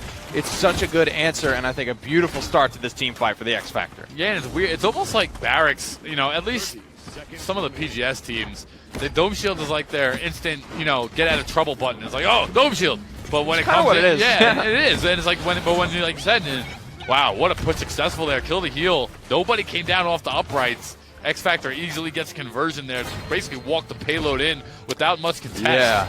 No ultimates really used. That was kind of strange. I guess it just happened a little bit too quick for Kill the Heal before they could get a real game plan laid out and how they wanted to attack. We saw Barrack on the low ground, but he was off on one of the buildings and not exactly contesting the point. No great way to get in there. See, that's where you would have really wanted the Dome Shield, at least in my opinion. I don't know, because, like I said, Ancient Rage is so good against Dome Shield. You don't want to pop a Dome Shield in response to an Ancient Rage because he's going to do what just happened. He's just going to get swung at under the Dome Shield. Makoa cleaves everything in front of him, so you don't exactly avoid much damage there, and he comes out on top more often than not. On the opposite end, if Makoa doesn't have the Ancient Rage up, the Dome Shield's a great play, and he didn't have it there. He burned it, and then didn't have it for that final push, and it was just easy for X Factor, a 2-2 tie up here, as we're already getting a better match than we did last time in terms of competition. 27% for X Factor so far. King Bomb rolling through. He's going to trade his life for it instantly, and I don't even know if he actually got the explosion off. Watkins finds Revy as well, but he's pretty low HP himself. A lot of members low for Kill the Heal, but they are winning this fight. In my opinion, Ashe is just the best tank frontline to go with it these days. Her overall impact with that primary, look at that, she's barely aiming and still chunking enemy team. ASDF Master is going to take down one for Kill the Heal. Kakanuk will fall 70% now, but I just love the presence that Ashe brings to a team fight. So strong. Yeah, she brings a lot. 2-2, 69% for the X Factor, 39% for Kill the Heal. While they lost the fight, they lost their main fraggers. They didn't lose their front lines, and they didn't lose their healers. Right. So it still actually took Kill the Heal a while to move them off the point, and so as a result, they're not that far behind in this capture. Yeah, brilliant point to point out there as it's going to be an engage here coming out from Va. He's putting a lot of damage on. Jalen takes down Rainy, and ASDF Master takes down him. 96% for X Factor as they've turned this thing around in one round. Wow, getting it going here. If they find conversion again, I mean, they just did it in the last round, so they have the potential to actually take this first game. Right. Despite Kill the Heal coming out so strong, there's a Dread Serpent there that's going to secure the kill on ASDF Master. Like you said, Ashe creating so much pressure, holding down his front line, so solid and difficult to deal with. I just realized that Kill the Hill was running a solo tank 3 DPS composition with support. I was not paying attention, as Barrack is their only frontline here. And you can kind of see now, it was interesting on how, now that I realize the composition, how fast they are getting taken out here. as it's a Scry tank coming out from X Factor. Yeah. Bright Mars can potentially have that effect on people, but I think pushing this to the late game, Kill the Heal could still be in a good spot. I think their comp overall is solid. They just need to survive this round. Giving up that conversion in the last round was a really, really big mistake, because pushing this game longer and longer is going to make things better and better for Kill the Heal. 129 on the clock. Payload stuck around 55. 3-2 as far as the round count is concerned. Jalen now on a 10-kill streak as he's putting damage on everybody, using that battering ram to get out whenever he's feeling pressured. 10 streak for him. Assert dominance in the bank as he's pushing and looking at the payload. And a lot of members of Kill the Heal are very weak here. Jalen Sanity never afraid to get aggressive into this backline, trying to plant that battle standard. Boy. Finds another kill. Huge kill potential coming through right now. Jalen Sanity finds 2. This could be X Factor conversion. The payload, if only it would roll a little bit faster. They've won a team fight, Paul, but it may have been just a little bit too early. Yeah, it was, and that was actually a brilliant play by Jalen. He knew through time and space was coming out. That way he used the damage ignorance from the battering ram coming out to avoid it, but it's going to be a savage for him. 3 members down, and that's it. X Factor, despite starting things down 0-2 on the round count, battle all the way back in just 2 rounds. Take it 4-2 with 2 conversions. Pretty crazy stuff there, and I think that's just once the triple front line starts to get going, it can be difficult to break it up, especially with a solo Barrack. You rely so heavily on the dome shield. In those we're on the back foot situations, it's almost like there's not that much for Barrack to do. He relies on his team. He's relying on Watkins to find him a couple of frags to gain him entrance into that point. And as a result, they just weren't able to put that couple of win conditions together, especially with Jalen Sanity always creating so much pressure. Ash, a really good tank to have in the instance that they were in with so many DPSers for her to force out. This is the pressure frontliner. She gets into the back line. She just bullies the squishies and prevents them from doing their job. Yeah, and Jalen was really making everything proper. He was making play after play. He was constantly staying in protection. Once he started getting an abundance of damage his way, he would battering ram Ash out to save his health bar. And here we go. This was the play, engage. Yeah. It was great. Insert dominance, gets stunned up for a second, however, by the Void Grip. Comes on back down, gets 3 here. And one thing I liked that Jalen was also doing was when he puts a bunch of damage, it was hot, actually. when he puts a bunch of damage, maybe about 20, 15, 20, 30%, he ignores that target after that, allows his team to clean them up, and moves on. And it shattered things for Kill the Heal. They didn't know what was going on. He was doing a lot of that really good hard engaging, creating pressure for himself. So that's going to be the first game going the way of X Factor. Let's head back to the map draft here and see where we were playing the rest of this series out. Remember, we are on a best of 5. These guys are looking for 3 wins. They are. I was going to get to see if you realized there for a second, but trying to have some fun things today on the stream. I want to mix it up a little bit. Jaguar Falls, map 2 coming out, and Jaguar Falls was like standard map 1, like as much as possible, always, for a long time. And then now we're seeing it in just a lot of different positions, map 2, map 3. Frog Isle's been map 1 a lot. Bright Marsh, that was a different start there. And Jaguar Falls is going to be map 2. Let's see if Kill the Heal can rebuttal in some regard. What we're looking at, I think, in this draft is which way does the triple frontliner go? I think either way. Does Kill the Heal go back to a 3 DPS composition? I think the 3 DPS works, especially like a Willow. You need space for that Willow to operate. She needs to have a good spot to stand and just free fire, where there was very limited windows that we actually saw her, winning those team fights, getting those opportunities to free fire. You look at Fnatic's 3 DPS composition. It was Androxus. I believe they had Fishko's Eevee as well.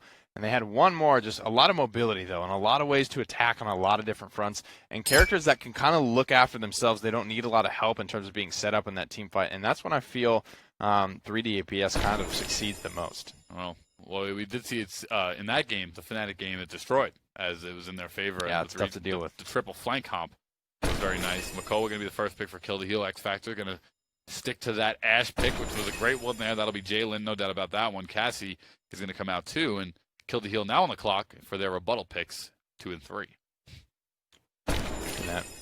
Drogos, actually, we didn't see picked or banned in the previous game. Genos prioritized here as well over Maldamba, so X Factor are going to get their Damba potentially for free. Bomb King is still on the table. A lot of things that they had in the previous game that they could look to use here again, and things that aren't bad picks that I hope they're not afraid to go back to now that they've lost a game. Excuse me, one now. Drogos, it's interesting with Drogos because, I feel like we've been seeing him a little less and less for some reason. We have. It's just been a little bit, but he's been coming in less. Leon, another one. Sandro. Yeah.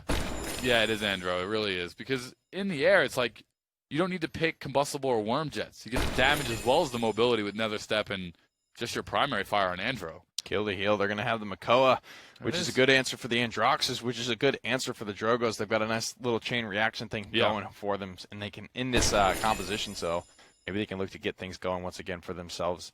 X Factor, solid composition as well with the Inara, Ashe, Cassie, Leon, Maldamba. I think a little bit more difficult to pull off. They're not going to have the same type of flank pressure that Kill the Heal are having with the Androxus.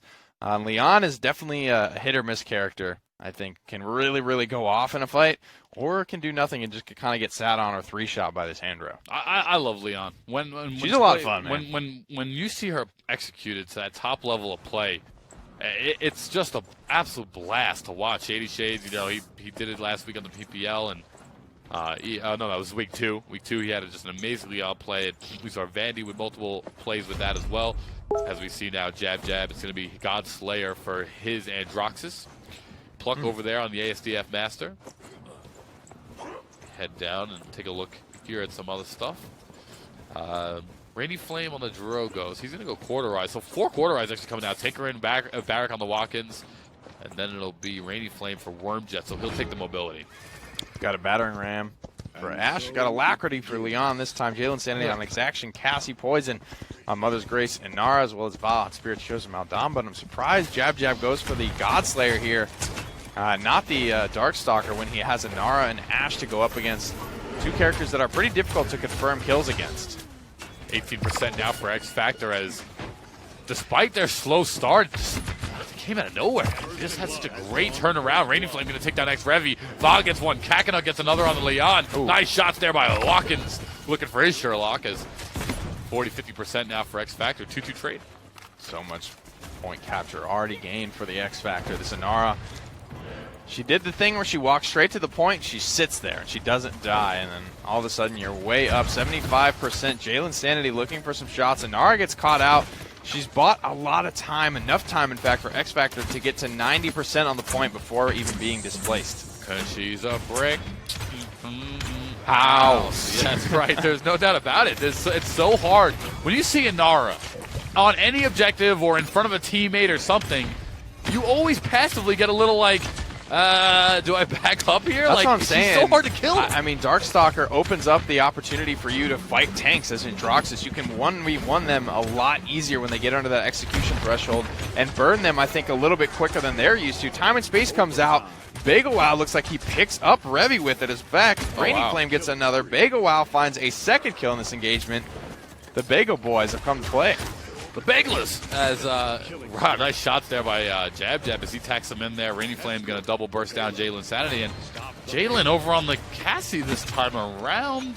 I don't know if I'm a fan of that, to be honest. I got to be real. When you were playing such a dominant Ashe, why would you switch to? I don't get that switch there. Yeah, I think it's just a matter of Jalen Sanity can play the Cassie, and Revi probably can't. Okay. And that sort of weird rostery thing can happen when you go from triple tank back down to 2 tank, 2 DPS. Somebody's got to step off the tank onto the DPS. Well, I would have kept him on the Ashe. The way he was playing with his Strange Red Server going to come out. Jab gets one, but there's going to be 3 members of X Factor that eliminate Kill the Heal on the back of the Kakaduk. Double kill here on the Leon. Kakana kicked some big-ass damage there, immediately deleting Watkins on the Barrack with his Enlightenment ultimate, as well as picking up a follow-up kill. So he's already back to almost 60% charged on his ultimate. 135 on the clock. A Dragon Punch to kick things off. But what will Rainy Flame find in Inara? But he loses his life for it. And Poison, actually. Poison 1999 is usually on the healer. So we're seeing him play the Inara this time around. This is a Willy Wonka game if I've ever seen one. As most members, beautiful play by Jab, comboing off the Genos Void Trip there. Nice double. Did he swap to Darkstalker? Can we pull the legendary screen back up for a second? I need to figure this out. No, he stayed with Godslayer. He was hitting that Ashe for 6-6. It must have been Luminary Genos there healing him up and getting him that little bit of extra damage there. Ashe trying to get her ultimate off. No. But again, failing, coming up a little bit short. The Genos Void Grip, too good at slowing that ultimate down. Kill the Heal looking much better this time around. They might 2-0 start this one. It looks like they will. Yeah, they will. push successful going to go for them again. And these teams are very evenly matched. Despite X Factor coming away with the success in map 1, Kill the Heal has a lot of things going for them in the right way, as 4 of their members are now on kill streaks. Let's take a look at some of the damage charts and the economy chart here as we want to get some more info. Watkins having a great game for himself on Androxus, continues to top damage here, even against the Drogos on his team. He's gone 31,000 damage, just about 500. In fact, 502 out in front of his Drogos. One of Drogos' stronger maps, but not on a kill streak right now. A lot of credits to his name, though. A lot of cauterized, too, on this Kill the Heal squad. Could be a big problem for X Factor and for Voss specifically as he looks to try and keep his team healthy. X Factor only have 2 cauterizes. Granted, they both are at level 2, and they're both on pretty good cauterized applicators. All right, well, Kill the Heal now with a 2-0 lead. 5-12 has been the time frame of this one. Impasse going to come out there from the Inara. Seismic Crash will come out as well, and Poison going to take down Watkins. There's a Dread Serpent as well. 2 down. Watkins, Poison there on the double kill. Inara, 46% for X Factor as using that comeback mechanic, they should get this one, unless Jim Jab changes around. I think Kill the Heal are going to be looking at that resilience tab a little bit sooner than they anticipated. There's just so much crowd control from these ultimates and so many easy ways to win a team fight if you don't have resilience, if you are caught in these. Both the Dread Serpent and the Seismic Crash pick up big, easy kills, and the X Factor get their offense rolling once more. Well, 2:15 on the clock. Payload has just left the station. As we are looking at Rainy Flame gets some kills there on Kakanuk, 1 kill. And Rainy Flame's having a nice game for himself as he's been getting a couple more. And him and Jab Jab are really maneuvering the air proposition properly. As Jab Jab gets another one. Nice pull there off of Makoa, who's rocking that beautiful volcanic shell. A lot of punishment coming out in the back of that revolver, and the Dredge Anchor combination. Following up on that has been so key for so many teams for so long in the Paladin scene. Sure. Easy, clean way. Right, that was an Ashe. That was a clean pick on the Ashe. So anyone is under threat when Androxus is on the board to be taken out very quickly. Androxus is just like that champion where he's that boy. Yeah, I mean, if any sort of CC comes out and he's around and he can just free fire without having to worry about aiming on you, it's going to be in trouble. You're probably going to die. 120 now on the clock. Payload hasn't moved too much. In fact, it's regressed about 10%. Oh, it's going to be the cursed arm here from Jab Jab. He's looking to do some damage, but Kakanuk is going to enlightenment him right out of the sky. Oh, it wasn't enlightenment. It was just It was. No, you're right. That was enlightenment right out of the sky. He's back to 52% on his ultimate charge because he grabs the killing blow there. He gets refunded charge based on that. It's a really nice mechanic, really nice I win button in a 1v1 scenario for Kakanuk to push. It's weird that we don't see it that much because it really, if you can time it properly or your team gives you the kill and you retain 50% on every kill you get. You spam that bad 50, boy. Yeah, you spam it. I mean, it's detrimental. 40 seconds down on the clock. So far, Kill the Heal holding very, very strong on this defense. It doesn't give you a lot of hope for X Factor that they came away. They used the comeback mechanic to get this payload to earn them that victory, and it's one of the things that I dislike personally about the comeback mechanic is the fact that you win one. You only have to win one team fight, and you're there, right? So it's like you just dump all your ultimates and you basically get a free round. It feels like. To then make time for appropriate comebacks and things like credits and that nature. As we see Bagel Wow now on a 17 kill streak. Overtime meter will come out here. Watkins going to take down Poison, and this could be the end. Oh, man, ASTF just pulled Cassie over, but it's going to be Jab Jab with a nice triple kill, and it looks like all the members are going to go down here. This defense should come out successful, and it will. This is what being a good Genos is to me, is everyone's topped up. Look at that, 3 Astro Marks. So Bagel Wow is, playing optimally in terms of right-clicking. He's gotten 2 Void Grips off that have stopped Assert Dominances. He's gotten picks with his Through Time and Space. And let's go to the damage charts, because this guy is putting on hurt as well. Running Luminary is so good for him and his squad. 34,000 damage. He's keeping up with Makoa, not far out of contention from Androxus, but he's above the enemy team's tanks. He's putting in damage. It's not often that he gets to do it. It's mostly probably against tanks that are in his face, but this character can shred. And the 20,000 damage healing that he's lacking is about 30,000 damage he's gained. Right. On both charts. Inara having the built-in 60% increased healing taken, I think, is what inflates. Whether it's Genos or whether it's Meldamba healing her, I think that character is going to be the one pulling ahead on the healing charts. So you have to always keep that in mind. When there's an Inara on a team, that healer is probably going to have higher healing stats. All right, Dragon Punch going to come out. Will connect on the Inara. Rainy Flame takes him down. 21% now here for Kill the Heal. As the third dominance has come out, Jalen's going to take down Rainy Flame, and Begowow has done the best he can and really using that Void Grip on her every single time she goes up in the air. But it's going to be X Factor that take this one with the comeback mechanic, it looks like. Jalen Sanity going to miss one roll shot there. Trying to contest this point out as best they can, but they're just capping so fast. They win that one team fight, and they're ready to roll once again. Makoa may be looking for a hook here, but Inara is now back in the action. A lot of damage onto Jalen Sanity, and they will actually find a kill, pushing them back into Jab Jab. Yeah, Jab Jab's been doing a great job. Objective captured is going to come out for X Factor. Jab Jab takes down Poison. Kakanuk finally getting a kill, who he's been a little obsolete from round to round. He comes in, goes, comes in and goes. X Factor, though, however, going to come away with that payload despite the flank being a little late from Kakanuk. 2:11 on the clock. Kill the Heal with no ultimates and taking X Factor with their seismic crash, and they can potentially use this to get the push Cook started again. They didn't make much progress in the previous round, so got to show some signs of life early. Enlightenment comes out. Jab Jab panic dashes into a wall, but ends up remaining safe. Yeah, didn't take down anybody. Jalen's going to get a kill. Nice double there coming out from the Cassie. 150 on the clock. X Factor now have 3 down. They're going to, for the enemy team, 4 now as they can finally get this payload pushing. They can tie things up 3-3 here if they do it right. Oh, this will be a big trickle kill if ASDF Master goes down, and he will. That's definitely going to help the payload push a little bit. Already a much better offense. You can see when it wasn't all on Cassie to win that fight, she was able to clean it up very, very well. A couple of spread out people, a little bit of skirmish, a little bit of 2v1 action. It's right in Cassie's wheelhouse. A team fight that she can easily win, but Jab Jab does a great job at recognizing and capitalizing. 1:15 now on the clock, so this round is getting a little bit low, but whoa, Revy going to take down Jab Jab. There's going to be a dredge anchor coming out on Revy, but he'll disengage. And now it's Begowow who's in the back line trying to heal up his team, but X Factor's push has really been trickling Kill the Heal since the opening couple minutes of the game. Forced into Ancient Rage right now. ASDF Master actually doesn't get it off. He goes down before the cooldown is taken. Kakanuk answers onto Rainy Frame.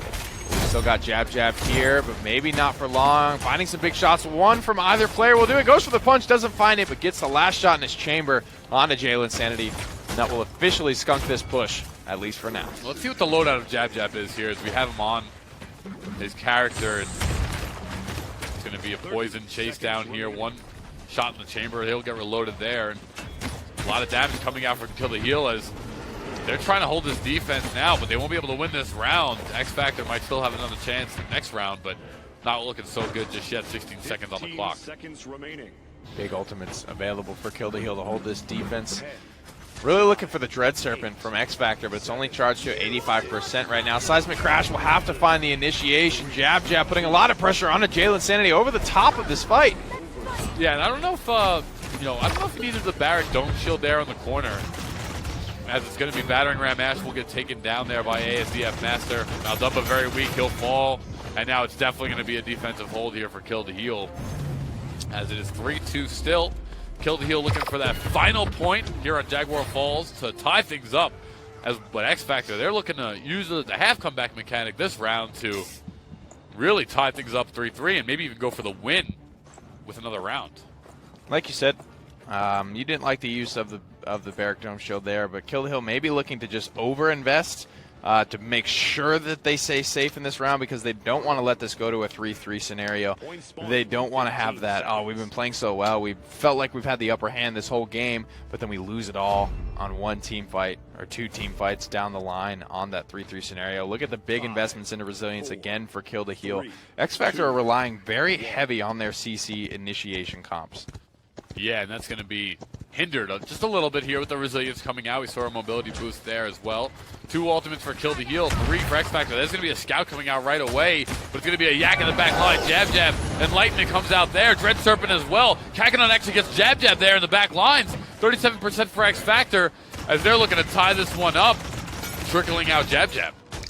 Heal goes out on the Barrack right now, but it's all Inara standing on the point right now. Makoa gets in there to contest. The wall goes up from Inara, and then she actually decides to drop it just to allow her team to pressure out these tanks that are now moving in. Begowow finds the first kill on the poison. Watkins has gotten on the point himself, and he'll try to hold things out now as it looks like some members of X Factor are around the right-hand side, but They're trickling back forward. Va getting taken out. That's going to be the healer now for Kill the Heal, as X Factor's healer is going to go down, and this could go in the way of Kill the Heal. Jalen will get a kill, but someone's got to get on that point. Jab right there around. He's got a reversal going off. He might take down. Oh, he will. 4 down. This is definitely going Kill the Heal. They go very aggressive, but Jab sidesteps the battering ram from Ash and just throws a big 800 damage reversal in her face. Nice play from him. Time and space just to secure this one. Dismount anyone that would be contesting. Bagel Wow with a nice little play there to capstone off this victory for Kill the Heal. Yeah, Kill the Heal. Rebuttaling. 1-1 on the map count now. They took Jaguar Falls, so that's going to go in their favor. Jab on Andro was the standout player in my eyes that took things into control in his hands. There it is. You see the Void Grip and just right there. Does not have to worry about aiming, so the damage coming out at full pace on the ramp of the semi-automatic gun as he takes down Kakanuk for a double in this clip. Using Godslayer as well, which isn't something that's as popular today, and I remarked that it was a little strange that he does it against tanks like Inara and like Ash that are super hard to bring down, or Ash being so super safe and can get away that burst damage can sometimes just be invaluable, but he does a great job at landing reversals, finding big opportunities on Andro. Just the base kick can be so dangerous. Yeah. And it worked for them. We didn't see him get too many reversal kills like Not star-studded. like massive ones, not massive ones, right.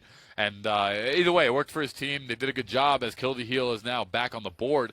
As we take a look now at the third map, is going to be in this set. It's going to be Fish Market, which is one we've been seeing more earlier. Yeah, we've been in seeing the lineup. more, but more and more. Period, I think is the big note here. Strix doing very well for whoever picks him up in the PPL. Has one with Strix on this map, so maybe we see if we got a couple of sniper players in this matchup, maybe we see them go there. But the Godslayer versus Darkstalker thing, like you said, didn't see any like massive. Stolzy hit one that immediately deleted someone, but how few and far between are those, right? Yeah. Whereas you look at what Darkstalker does for you, it makes a crazy weapon that much more dangerous. It just feels like the more consistent, safe option to get yourself a lot of damage. And at the end of the day, 90% of the time, I feel like you're using your reversal to try and reset your dashes to get out. Like, there's not too many situations that you're reversaling something and then continuing to fight, I feel like. Yeah.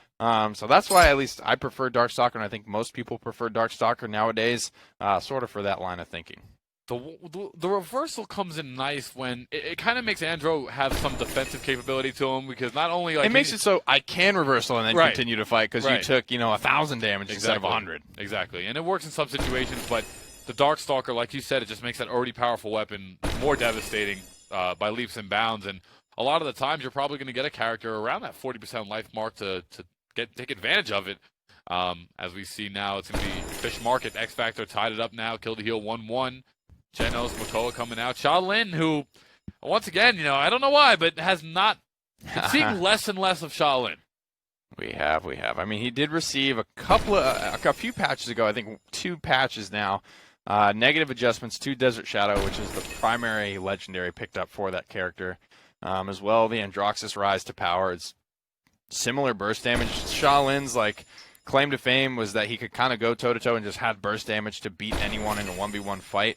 But now Androxus is, kind of in that same category. He's 3-tapping some of these squishier characters if he's picked up Darkstalker. So, I don't know. Maybe just a flavor of the month thing. I think the guy's still super solid. The thing I love about Shaolin, when he breaks to the table, is that the stun into planted combo. It really can. It just takes down almost anyone, tank or not, does not matter. He eliminates you, and he hasn't been changed down 2 patches. So his elimination from being picked more, he was pick or ban in every game, first pick or around there, and it's weird though how he's just kind of faded to the back lines. I think he's somewhat of a difficult character. I mean, he's a pretty difficult character, let's be honest. But at this level of play, I still don't think he's something that everyone's got in their champion pool, right? I feel like, at least for me, he's sort of up there in terms of characters you can solo carry a game with. But Androxus, I think, is kind of like the guy everyone's got. I think Cassie is one of those characters that almost everyone's got one.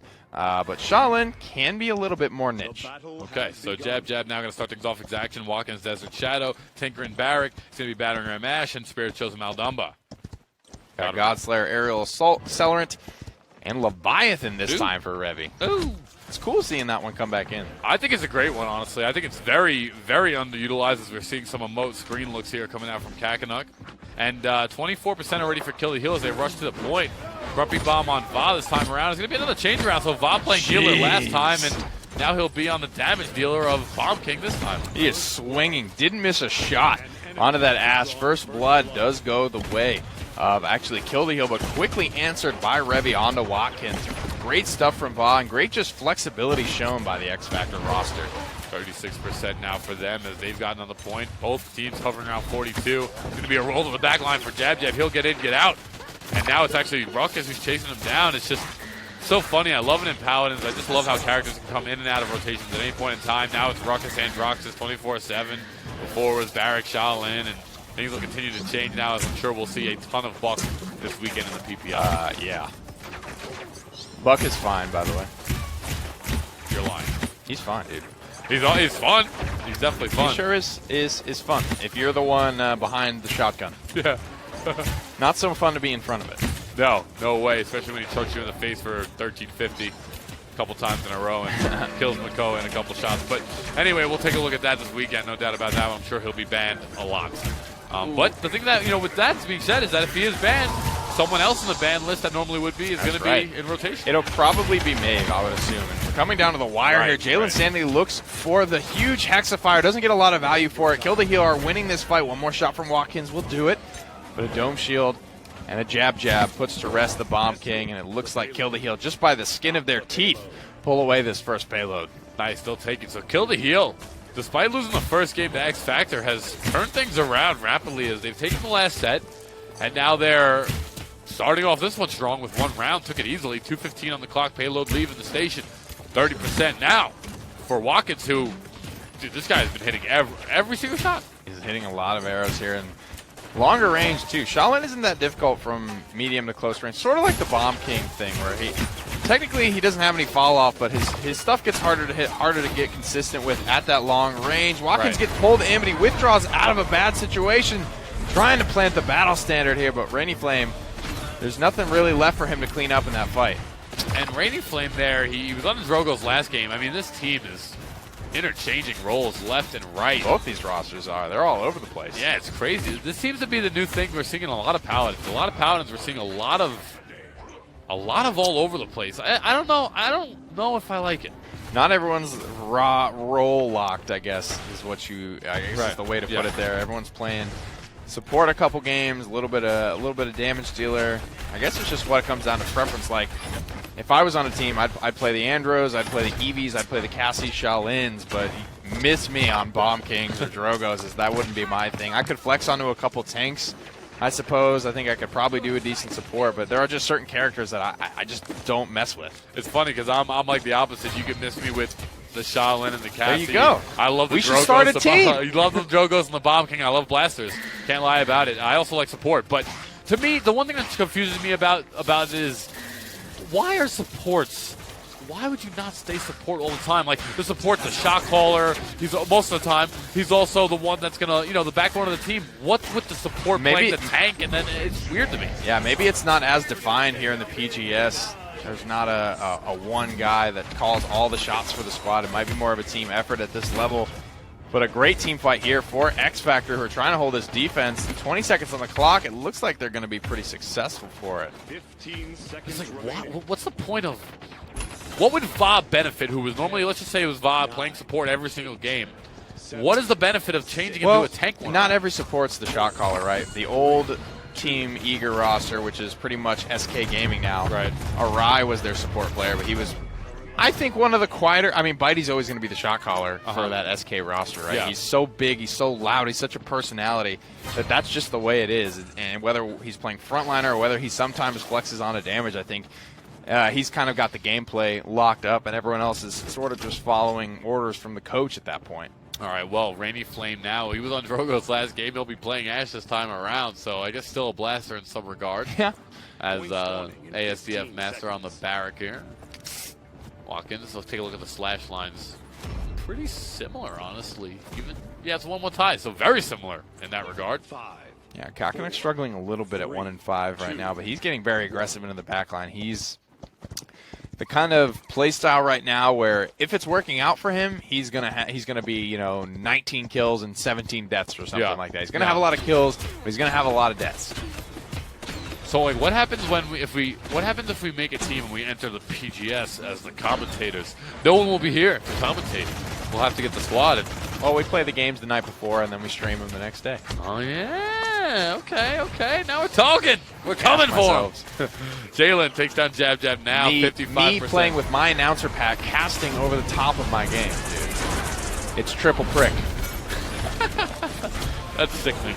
Oh, Watkins now is going to go down. Bagel Wow gets a kill on X-Revi. Va takes down Watkins finally. And here's that Bomb King. Va doing his thing from up top. And when Bomb King has the height advantage on you, it's real tough to get out of there. But Bagel Wow playing the support. I will say it. I've said it 100 times. And I'll continue to say it. I love the thing about Paladins that the support is the support really can do so much for your team if your support is on attack. Scout coming out here from Jab Jab. I think contributing damage and things of that nature is really what sets good supports away from great supports.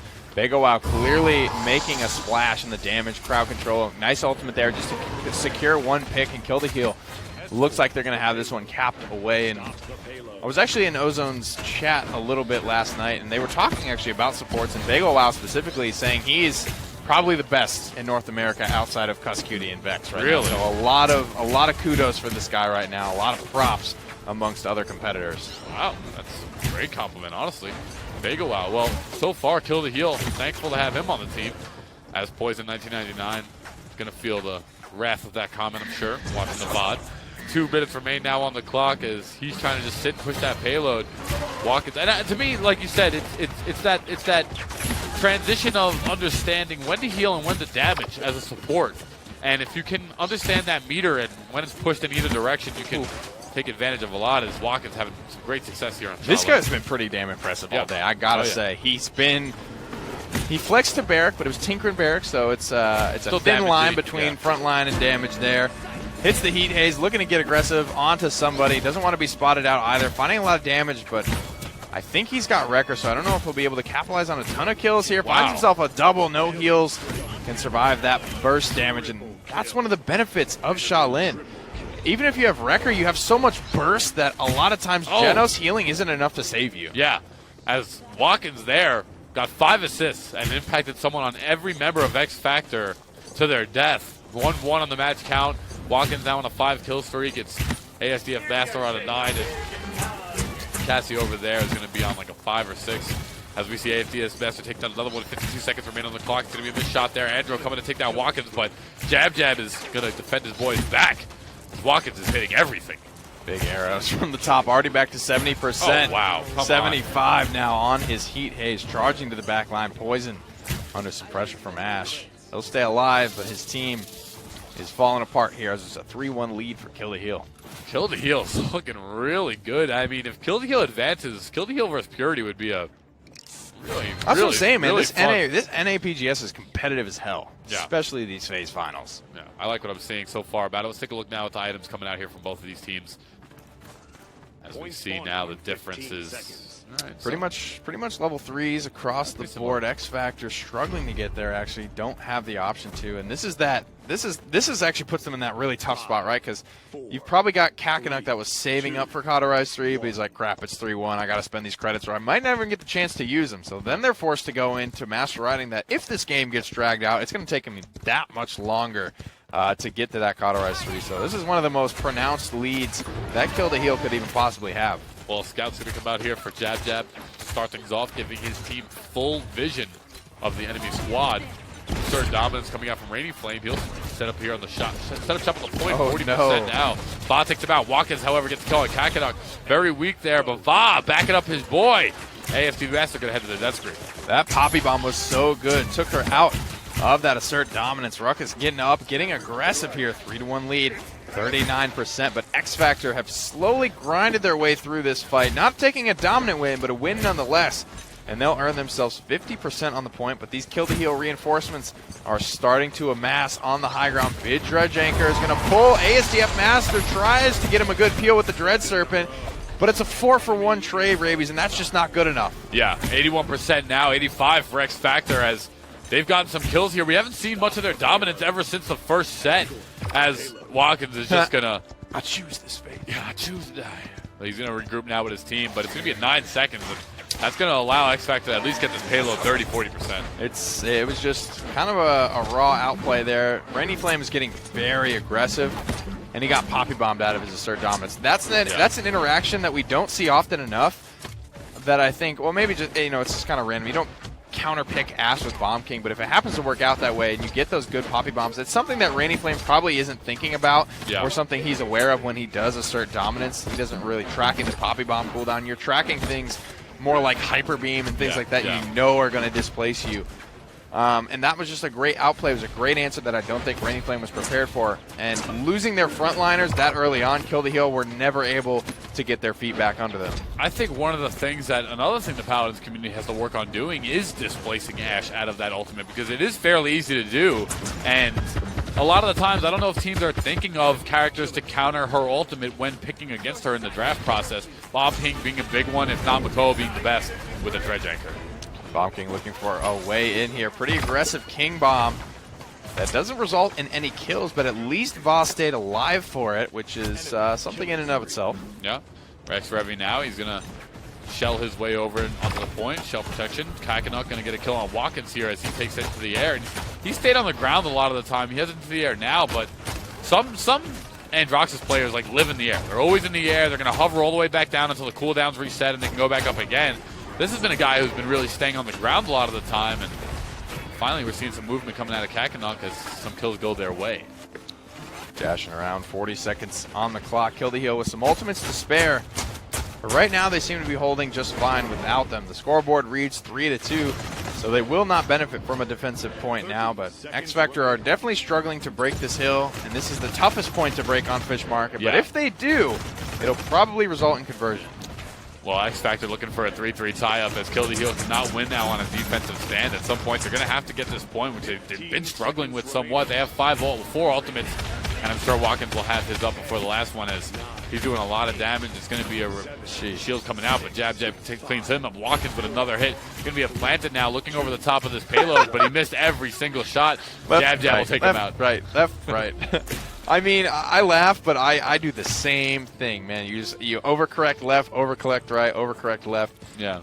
I've started trying to get myself, if I find myself doing that, to just shoot in the middle. Just shoot in the middle over and over and just pray that I start landing some shots. Watkins is definitely having a good game where he lands a lot of shots. 109K, but not far behind him is Jab, 99,000. Not to be outshined.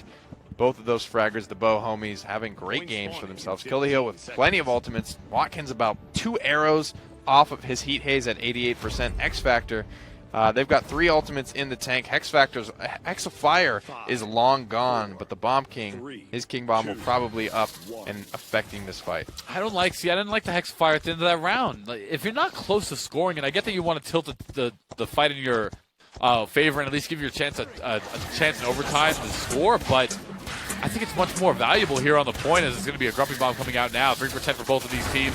Scout coming out from Jab as they flank around the right-hand side, and that's where most members of the X Factor are. Looking for a kill here, Revy. Sending a lot of members off. Shell spins back to safety. And it looks like he will be okay for now. Not a lot of kills coming through. Kakanuk looking for it, but gets shut down by Watkins. The Accursed Arm play by itself has not been working out so well today. Nah, no way. 24% now for Kill the Heal. Bomb King will get a stun off on Watkins. He'll stay alive. Bob will get a kill. ASDF Master takes down X Revy. 33% now as ASDF Master gets down 2. And now it's going to be a controlled setup here for Kill the Heal as despite one member being down, Watkins is going to punch a lot of guys out of the back line here. Don't worry about it. One more shot. Watkins just barely survived. That's no good for X Factor. They really could have benefited from a pick onto him now. 52% on the Heat Haze. Makoa pushing him. Revy hits this hook. It could be big. Assert Dominance comes out. This could be the final team fight. Through time and space came out as well. Dread Serpent there, and as well as a planted nice wombo there coming out from Watkins as he takes down X Revy. Heat Haze coming out as well. If they take down this Ruckus, it's not going to be good. And there it is. Wow, Watkins is on point with these shots. This is going to go the way of Kill the Heal with 3 members of X Factor down. In front, behind, doesn't matter. Up in the air, nowhere is really safe. Watkins has it locked down. Kill the Heal with a nice victory for themselves and a nice Shaolin play to capstone off that game on Fish Market. Don't forget about Jab on Cassie. He was doing great too. Cassie, the silent killer, as we have sort of coined her. She's a character that's always up there in the damage charts, but you never really hear it. You never really see it. It's not very flashy. It's not very loud, right. But she gets the job done, but just barely beat by her brother Shaolin, this time piloted by Watkins. A lot of great moments. Only one flub on that planet there all game. I think he's earned it. Yeah, I mean, look at that. Fual Mako with Shell spinning away, still gets the shot here. Planted takes down Poison easily. Triple kill for him. He's going to affect and smash Androxus into the wall there if we saw the next second of that. And here, Dread Serpent right into the Planted. Pure accuracy. X-Revi has nowhere to go. Takes down the Ruckus in the very next second. There it was on Jalen. And what a shot there coming out from Watkins as he controlled the tempo for Kill the Heel most of this game. Now at a 2-1 match victory so far. They got a lot of big players here, and they could potentially put this set away in the next game. We'll have to see where that ends up being. X Factor will have the map pick, though, given that they did lose here. Okay. Game number 3. After the first 2 maps, whoever loses the previous game, gets to select where the series will go next. So as we head to the map drafts board, we're going to see that it is an Ice Mines. Wow. So feeling that, I guess. I haven't seen that one too much yet, but we'll see if, in the name of my man Merlot, if any ShamWow comes out here for X Factor, as they need a little bit of it, a little bit of spice, as Merlot says. Need a little bit of spice. That man is so fun just to listen to. Yeah, I love just say things to me, Merlot. It doesn't really matter what they are. I'm going to enjoy them nonetheless. One of our competitors on the caster. I think he's eliminated at this point in the show. I think most people are. It's down to just Gabby and Ron Jobber at this point.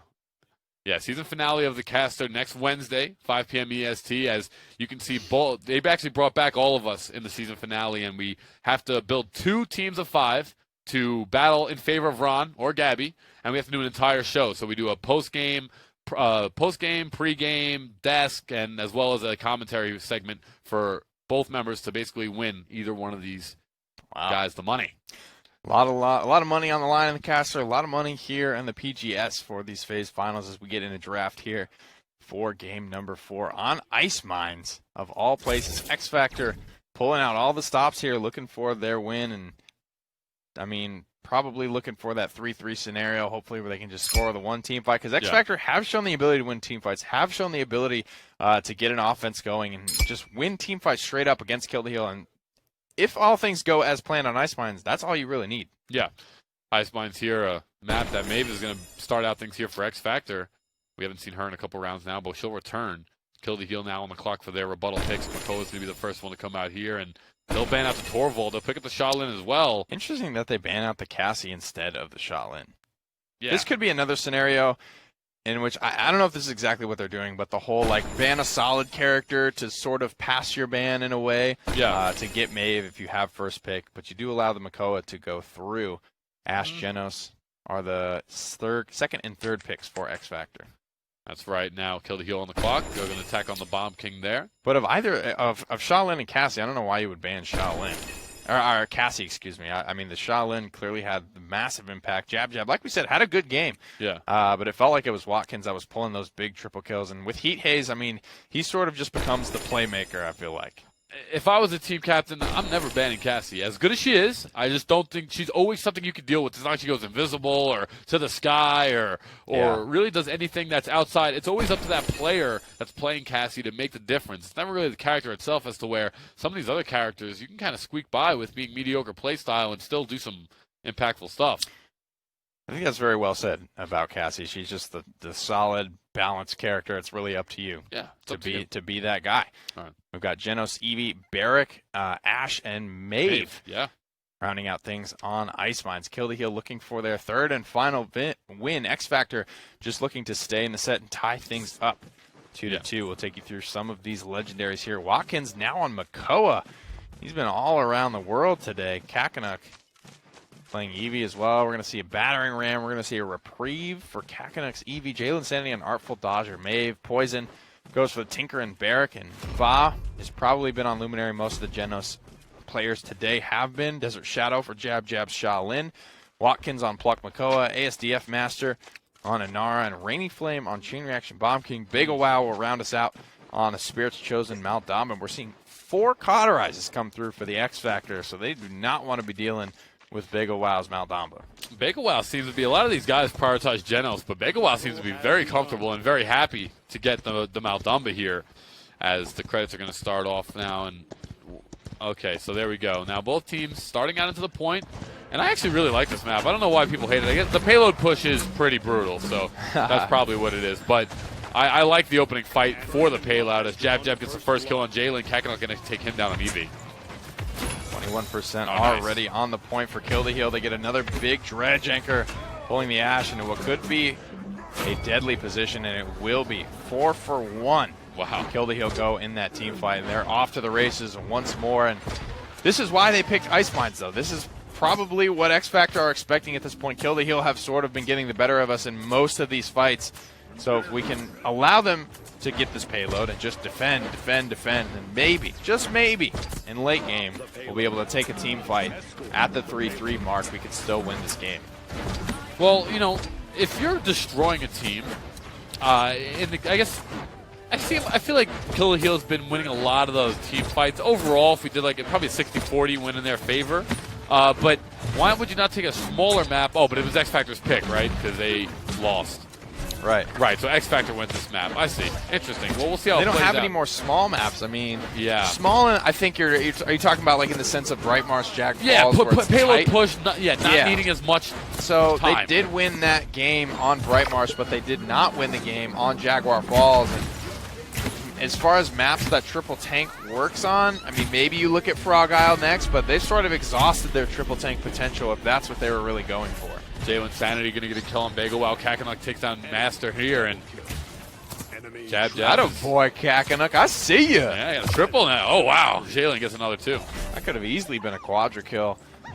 Can we look at the legendaries real quick? I just want to see if he stuck with Reprieve. Reprieve is by far the least... Okay, so he did. Reprieve is the least common EV legendary nowadays with 300, down from 600 healing per second on that legendary. And for those of you that are new to the game, Wormhole used to be a loadout card that you only had to put 1 point in. Wow. Reprieve used to be a loadout card that if you put 4 points would be 600 health per second. Wow. And the over-the-moon bonus damage was something that Eevee got at base just on her blink.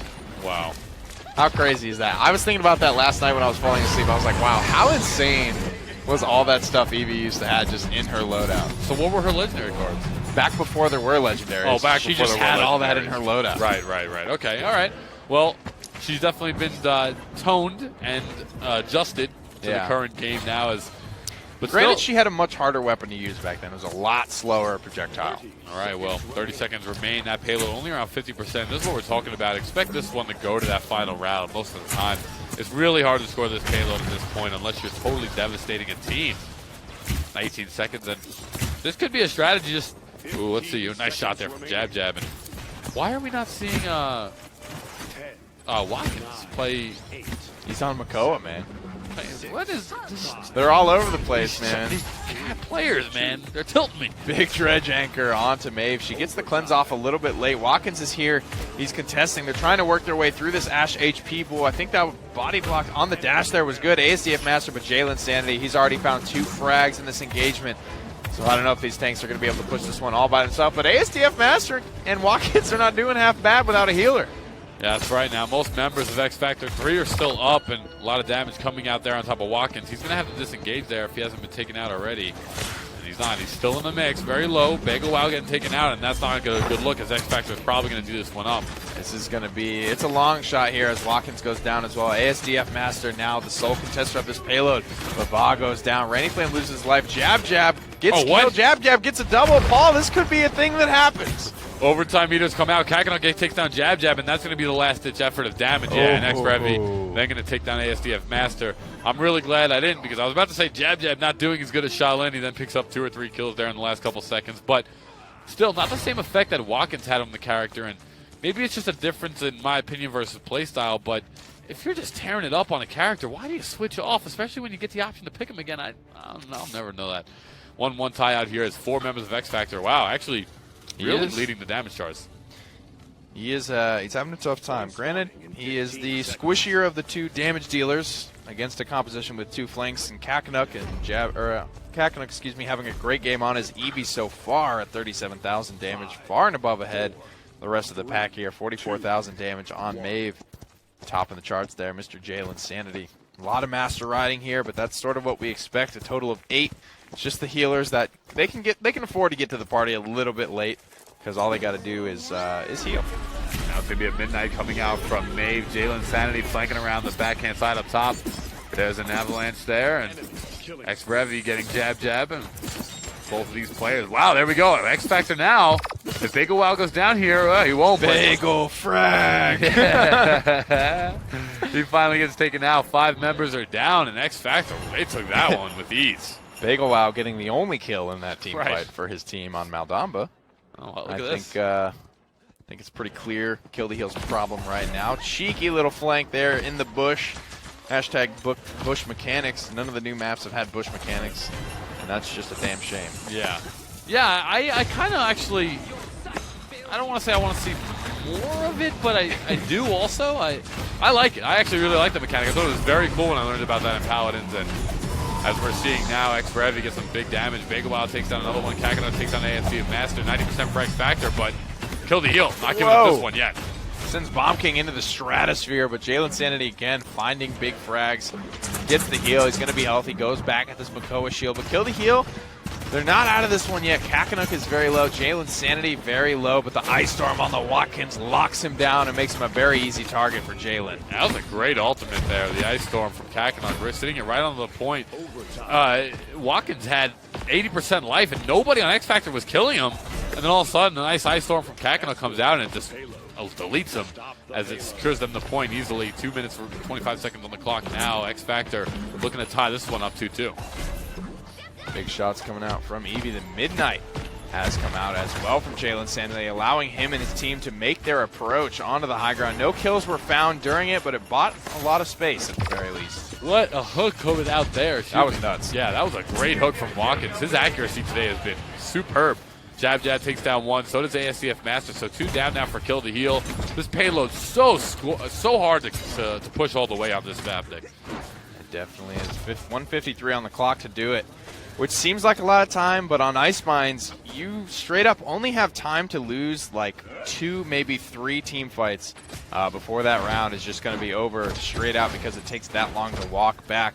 Now, that's why we see Master Riding picked up to combat this a bit. So if you do get picked off in the middle of a fight, you have a chance at making it back, having an impact, and maybe getting things pushed through or reignited for your team once again before this can happen, where you lose one fight and then you're getting zoned at one of the actual harder chokes to break on the map, which is this corner right here where there are a lot of line of sight breaks for the defenders to use if they get into trouble.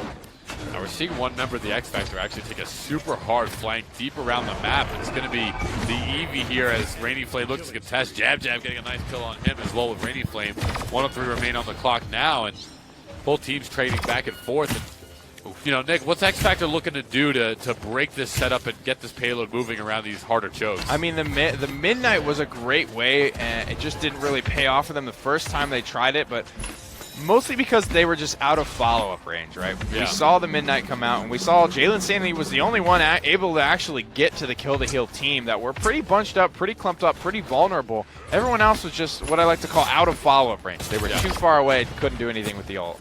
Sure, okay, so Poison gets a kill, and Jalen gets another one. Poison, he's on the tanks sometimes. He's been on tanks mostly today, but we saw him on supports last week in the PGS. And Kill the Heal now with 2 members down as it's almost like you get a defense even if you stop the enemy team once. It's just the payload is so far to push in this one. You have to be pushing it the entire time to even have a chance at the point. As that, nice strategy there by Poison, putting that turret right on top of the payload.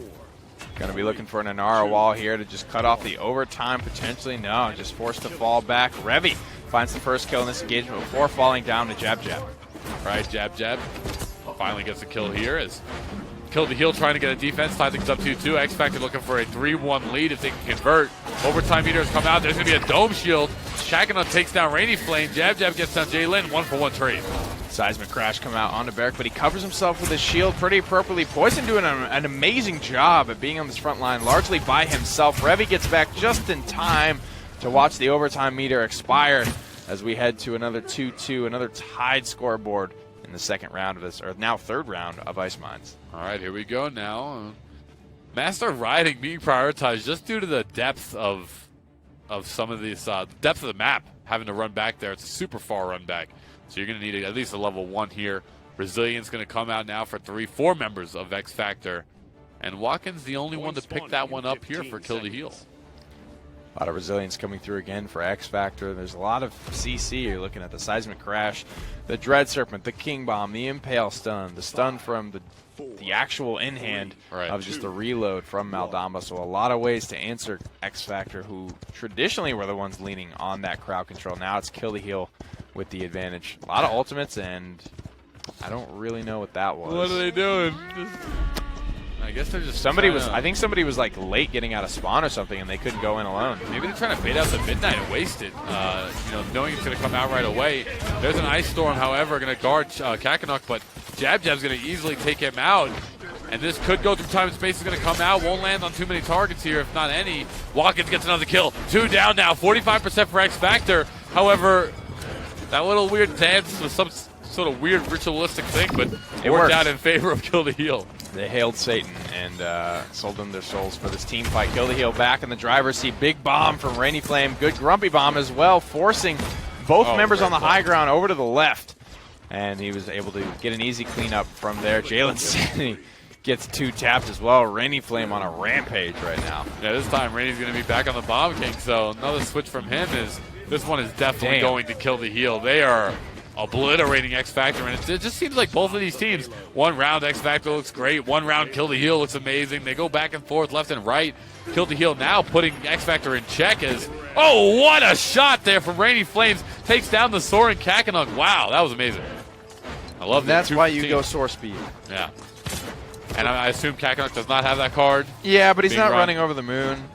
He's running Reprieve against a Chain Reaction Bomb King, which is a whole problem in and of itself, at least in my opinion.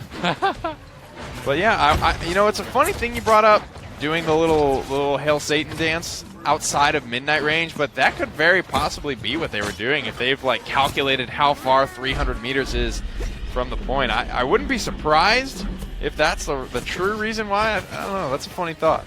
Yeah, I mean, what else could it really be? I think somebody must have been like laid out of spawn or something. Waiting. And they were just waiting for them, but I mean, this payload is getting pushed really far, really rapidly, and 1:30 remain on the clock now as it looks like Kill the Heal is going for the win here. They have some ultimates. They do. They have 2. They're coming up on 2. Actually, they're coming up on 5 more. As this looks like it could go their way. Jab Jab getting some planted off, but it won't connect. Jalen going to take him down. Begowow gets another kill, but X Factor starts with 2 big on their favor. 2 kills here. Begowow with big shots in the backside of this fight. Assert dominance goes off from Ash. Watkins is so low on the front. Rebby takes him down. ASDF Masters here, but a nice ball from Inara allows that payload to creep just a couple of inches a little bit more forward. And like we were saying, it's important to get going and keep going on Ice Mines. This payload has been pushed so far, 50 seconds on the clock, meaning that Kill the Heal will have 1 more shot at actually getting this conversion. And they used a decent amount, though, in that engagement. The King Bomb, the Dread Serpent, and the Seismic Crash. They'll only have Heat Haze and Ancient Rage to work with in this team fight. Yeah, I don't know. They used a lot of ultimates last fight, and I don't know if that was the right way to really go about it. They didn't really have a setup as, I don't know about using ultimates once you have some members die, but I guess it could have went in their favor. Ice blocking to come out here from Kakanuk. However, he'll blink out to safety. 22 seconds remain on the clock, and Kill the Heal might be going for it, but they have to also have in the back of their minds, Nick, that they got to maybe save ultimates for a final round. Grumpy Bomb on a Rainy Flame, but he's getting pocket healed back up. Heat Haze has been popped. No kills on either side just yet. Both teams still looking for that elusive first frag. Ash could be the first, and she is. That's right. Here we go. Bagel, wow. Both frontliners. Bagel frag back at his old tricks as he's getting some stuff done there. And the payload's being pushed, but no one's on it. No frontliners. They didn't have any frontliners. Those were the first 2 picks in that engagement. And the flankers, it's a crappy spot to be in for sure, but you've almost lost the fight at that point. When you lose both frontliners and you've got 2 squishy flankers that you're looking at them like, get on the point, but it's like, I can't. Yeah. But you gotta do something. You have to do something. They have there. a pre-Vivi, and that's a good spot for her to get involved. Yeah.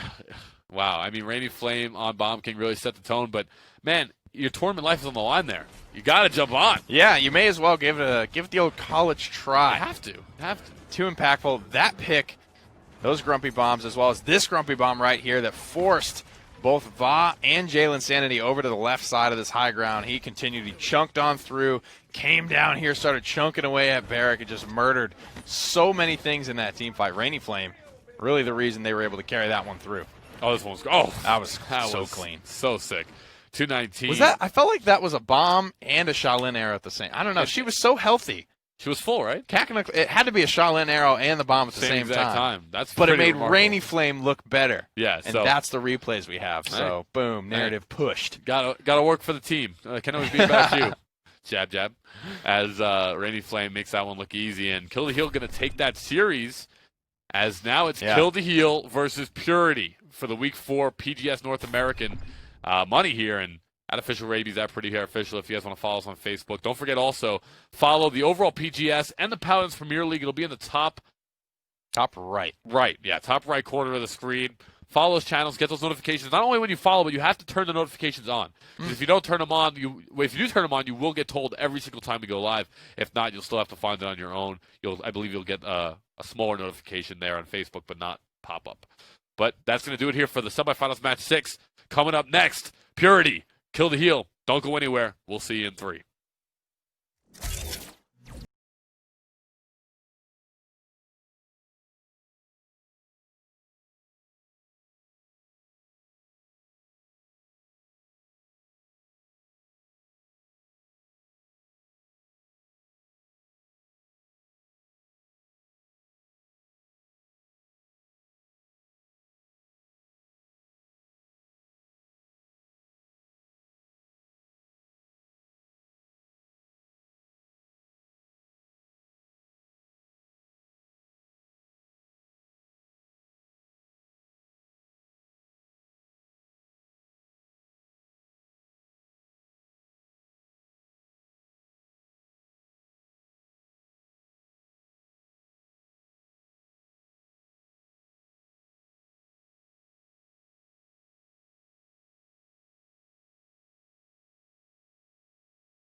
Welcome back, Paladins. Phase 3, Week 4 here of the North American PGS. Paul Raby Santoro, Nick Pretty Hair Keogh, as we have this day has been a ton. You're gonna laugh every time you say my name now. Dude, I can't. Like, that was... I hope someone clipped that YouTube sensation right there. No doubt about it. But we have an interesting match for you here in the finals, as we have Purity, who was absolutely dominant in semifinals match 5, versus Kill the Heel, who started out slow, but the train just kept progressing on and on as they won semifinals match 6. And now we're going to take this thing on home as Rock Monkey's Purity. Yeah, this would be a really closely contested one. Maeve was Rock Monkey's pick, and if this is banned out, I think Shaolin is the next real point of contention between either him or Rock Monkey, or Watkins, excuse me, or Rock Monkey. Whichever way that's going to go is a big thing to look at. But first, before we get into the draft, we got to get through the map phase. Frozen Guard, that's off the board. Stone Keep as well, a map we haven't seen at all today, interestingly, because this is typically one of the first probably 3 or 4 maps that we do see. Most of these best of 5 sets pretty popular, at least more so in Europe, I think, than North America, at least for me casting the PGS personally. But an interesting map. That's actually one of my favorites just because I like watching all flankers do well there, so I like watching Eevee fly and buzzing around in the sky. It's a lot of fun, but Bright Marsh is another map we've seen already today. This one it's funny, it either goes like a lot of flankers and squishier damage dealers or triple tank. Yeah, and we rarely see double triple tank fight off on this map. It's kind of hard to normally. Most of the tanks have been banned out as late, but we'll see how things go here for both of these teams. They have different. Actually, they have pretty similar styles. They both kind of prioritize getting the Shaolin, the Cassie for Rock Monkey or for Jab Jab. As we'll take a look now as Purity, Kill the Heel, map 1, Bright Marsh going to start things out. Kill the Heel now on the clock with their first ban, and it's going to be a Torvald who's been literally he's been. I think one time he's made it through so far. Yeah. Ash ban as well. Okay. Interesting one. Solid ban.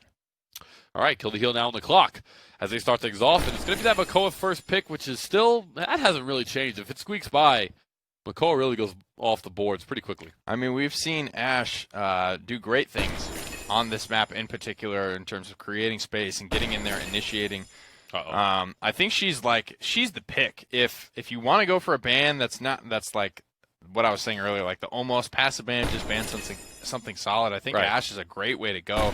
She's picked up, I mean, she's a super safe character that's picked up almost every game on any map, right? Yeah. So that's like something you're actually taking away from almost any team. I'm surprised she's not banned more. I really am not. I know that she's another one that's kind of like Cassie, where she's just super fundamental all the way around, but she brings so much to the table. Assert Dominance can literally change point captures, payload pushes. It changes so much of the game here. And I don't... all right, so Bomb King and Cassie, Barrack, Makoa. I like Kill the Heel's draft process here.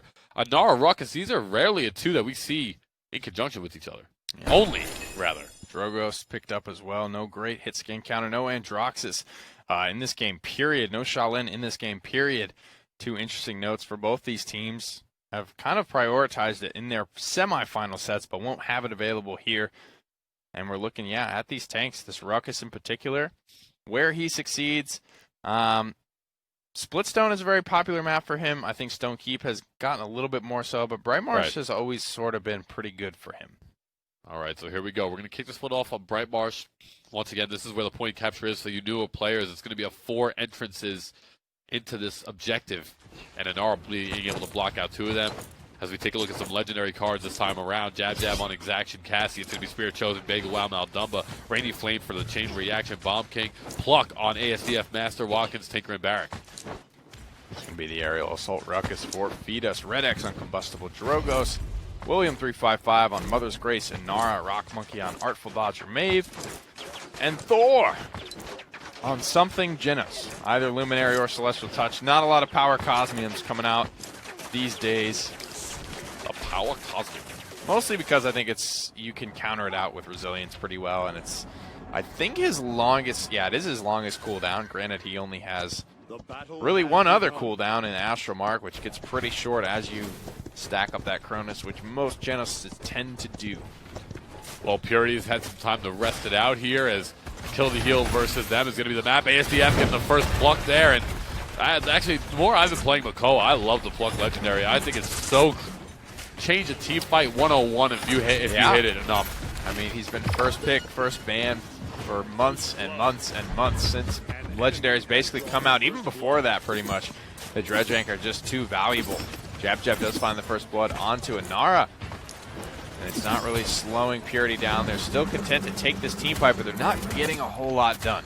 Now, I would say Purity, I almost called it period, but I would say Purity has really the advantage here with Rock Monkey and their team composition. Being able to, like, if you were just looking at it on paper, take this one. However, Kill the Heal has started this map perfectly executed, 96% now for them, as Purity, just like that, has taken the point capture from the back of the lines as Rock Monkey got a kill on Baron. 96% for Kill the Heal before they have to back up. 51, Purity are answering back.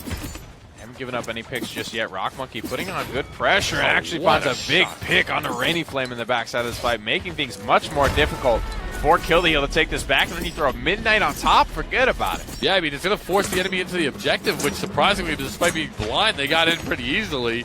Drogo's, here comes the Dragon Punch. He's going to land on Watkins there. That was a big pick. Time is basically going to come out as well. William gets another kill. Overtime meter has begun to tick out, and the Rock Monkey Purity are going to be able to take this one to start it off. 1 point in their favor so far. Rock Monkey chasing down Bagel. A lot of damage coming out from this Maeve right now. She's working towards her third ultimate. 53% she's already at. And let's see where Purity, or where Rock Monkey specifically is on these damage charts, as he's had himself a great first round so far, finding a lot of damage, a lot of kills. 23,000 damage, definitely deserves to be at the top. Yeah, 2:01 remaining left on the clock here. It's damage charts. 3 members actually of Purity are in the lead here.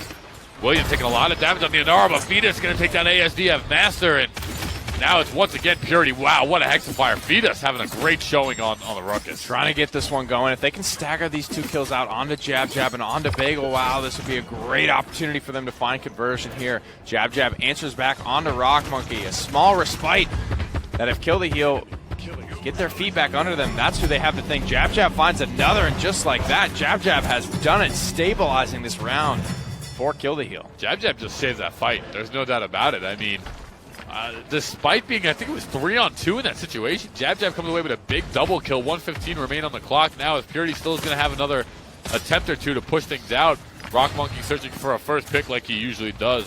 Usually finds it at that. Ooh, gets the cleanse off, and that Dredge Anchor is going to be no good on him. Just barely stays alive, gets out of that engagement anyway. Looking for another frag there, but Jab Jab continuously to poking out. Back and forth, these 2 characters have been going. 52 seconds on the clock now as Kill the Heal are looking to tie things up with a 1-1 hold as ASDF Master takes down William. Red X going to add one to Radiant Flame now. 42%. Jab Jab takes down another who has really found his comfort pick on the Cassie, getting another double for him, and Purity getting a little bit flustered here as they have not been able to cross midpoint now for about a push and a half or so. 27 seconds on the clock. That could be it. 25 seconds is enough time to get back on this payload, but it's a matter of how they do it. Yeah. And right now, Kill the Heal have basically every approach locked down, and whoever attempts to get there is going to be pretty poked out by the time they do it. William gets poppy bombed off of the map by Rainy Flame, so that's a great start and probably the first step in a solid defense for Purity. Thor gets a kill here on ASDF. 3 seconds left remain on the clock. Purity, that's going to be their first kill, so they can actually start pushing here. Watkins, however, is in the back line. Jab Jab are going to take down Fetus, and that looks like the defense is going to come out now in favor, but Rock Monkey gets a big kill on Jab. That's their main DPS, but a hook from ASD Master changes the game and the tide, as the overtime will come out now for Kill the Heal, despite having 2 members down. Overtime expiring, and that one's going to do it. It's a 1-1 score line now as Kill the Heal stabilize that defense. Don't really need to use ultimates for it as either, but you know, to the same note, Purity didn't use a whole lot to get that one kicked off, to get things rolling forward.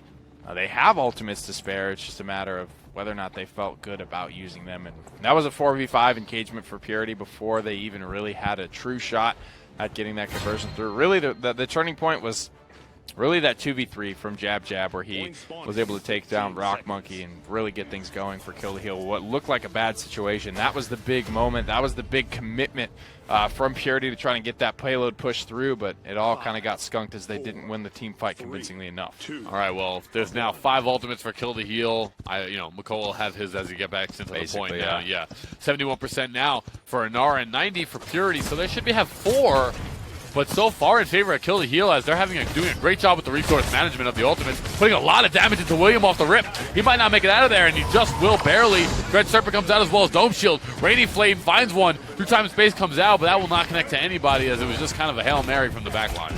SDF Master can't get that shell spin off. He's going to be forced into Ancient Rage, swinging away at William. Dragon Punch was looking for him, but it gets called off. Couldn't get in there quick enough, and Red X, he's going to have to just settle for that salvo, which doesn't net him much, most of it being walled off there by Inara.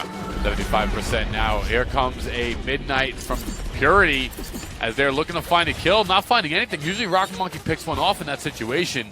78% now for Kill the Heal, as Rock Monkey finally gets that kill he's been searching for, but Purity has got to get on this point, Nick, if they want a chance to contest it. So far, Kill the Heal doing a good job at holding that objective. Rock Monkey hitting a lot of daggers here. Grumpy Bomb comes out, but more and more daggers hit. Dash has to be used to avoid the Grumpy Bomb there. Rock Monkey getting the double jump off the wall, heading back to the point. 99% for Kill the Heal, but Purity are here and ready to fight. Yeah, and 2 are down now, and Purity looks like they're going to lose this objective to Kill the Heal, and they will. Really with ease. I mean, Kill the Heal didn't struggle getting that objective at any point in time. Purity, Rock Monkey is not looking himself, as he's normally playing super fast and aggressive, dictating the pace of games, but so far he's kind of staying in the back lines, hasn't really found his chance to open up the team. Jab Jab's been having a pretty decent game. Yeah. Bomb King is as well, and Bomb King always a tough character to push in and go toe-to-toe with. Rainy Flame, so far so good from what we've seen from him. 2 minutes on the clock. Jab Jab looking for a way into this back line, but he'll have to settle for some pokes at Inara. All right, let's take a look now at I want to go over to Rainy Flame and take a look at what he's running on the Bomb King over here for the loadout. He's got the Royal Decree, all right, so he'll have the increased reload speed there. That's a pretty standard. Reduce the cooldown of Grumpy Bomb, so he's running a Accelerant. That's going to be a nightmare there. Reduce the cooldown on the back draft. He's got that at 1. King's New Cloak gets extra health so he can't just be eliminated easily. Heal for 60 seconds when the sticky bomb is detonated. So pretty standard loadout there for Rainy Flame. On the Accelerant Bomb King, I like what he did. Big-O-Wow gets a kill. Rock Monkey finds one. Yeah, Rock Monkey's not having a good game this time around. He's struggling. Bomb's going out. Good damage on Fetus's Ruckus. He's got him pinned right where he wants him. Throws the Grumpy Bomb out as well. But he's got chain reaction, so it's not going to catch anyone out. It's just going to force them to stay in that bad spot. Hopefully he can punish with a little bit more damage. They're pushing straight into a King Bomb, though, but Rainy's going in blind. Yeah, Fetus just got a kill on Watkins there. He'll get a double, actually, which will stop Kill the Heal from their forward momentum. As now Fetus is... I love Ruckus. The right Ruckus player just changes. The missiles are changed in tempo very easily. The Hex of Fire can literally change a game anytime it's used. Loving it, and good balance here as Fetus sits on top. This is a really good height advantage that most people don't really take advantage of. Sitting on this little ledge here, yeah. As we're seeing a spit bomb go into that house, and another one coming out. Nice shot by Redix. Big damage from those rockets, like you were mentioning. Jab Jab. He's going to be able to hit the roll shots pretty easily away from Ruckus. But the mobility to chase down. 17 seconds on the clock. This could be the final offense from Kill the Heal. And I gotta say, these are close. These team fights could go either way. These teams very evenly matched through the first 2 rounds. Oh yeah, Rock Monkey here getting a kill, and if Rock Monkey is able to really pick things up as a backdoor trying to come out here from Rainy Flame, but he's going to get stopped in his tracks. Jab Jab trying to match the other team. Redix gets one there, and now Redix is actually going to get 2. AFC Master going to fall. Jab Jab gets feed us. Both teams just fragging out here. Rock Monkey starting to get going, but slowly. Double kill for him. That's pretty much going to be it. 2-2 reads the scoreline. Purity on the offense. Piatti. They're on the defense that time around, doing a good job there. Almost got backdoored, but a little bit too little, too late. Very few backdoors do happen in Paladins. This is a pretty decent indicator. Rock Monkey, what's going on with your head there, bud? Got that old giraffe neck syndrome. Oh, what the? I heard you was talking ish. That's so weird. Oh, it's so funny. I've seen that a couple times with that Rave Mave helmet. That's so funny. 8th streak now for Rock Monkey. 2-2. Both of these teams have been super evenly matched, but it's actually Purity Genos on a 20 kill streak for Thor. I mean, wow, this guy hasn't died in around in many moons. Yeah, many moons. 2-2. Tied up here as we head over into the third round.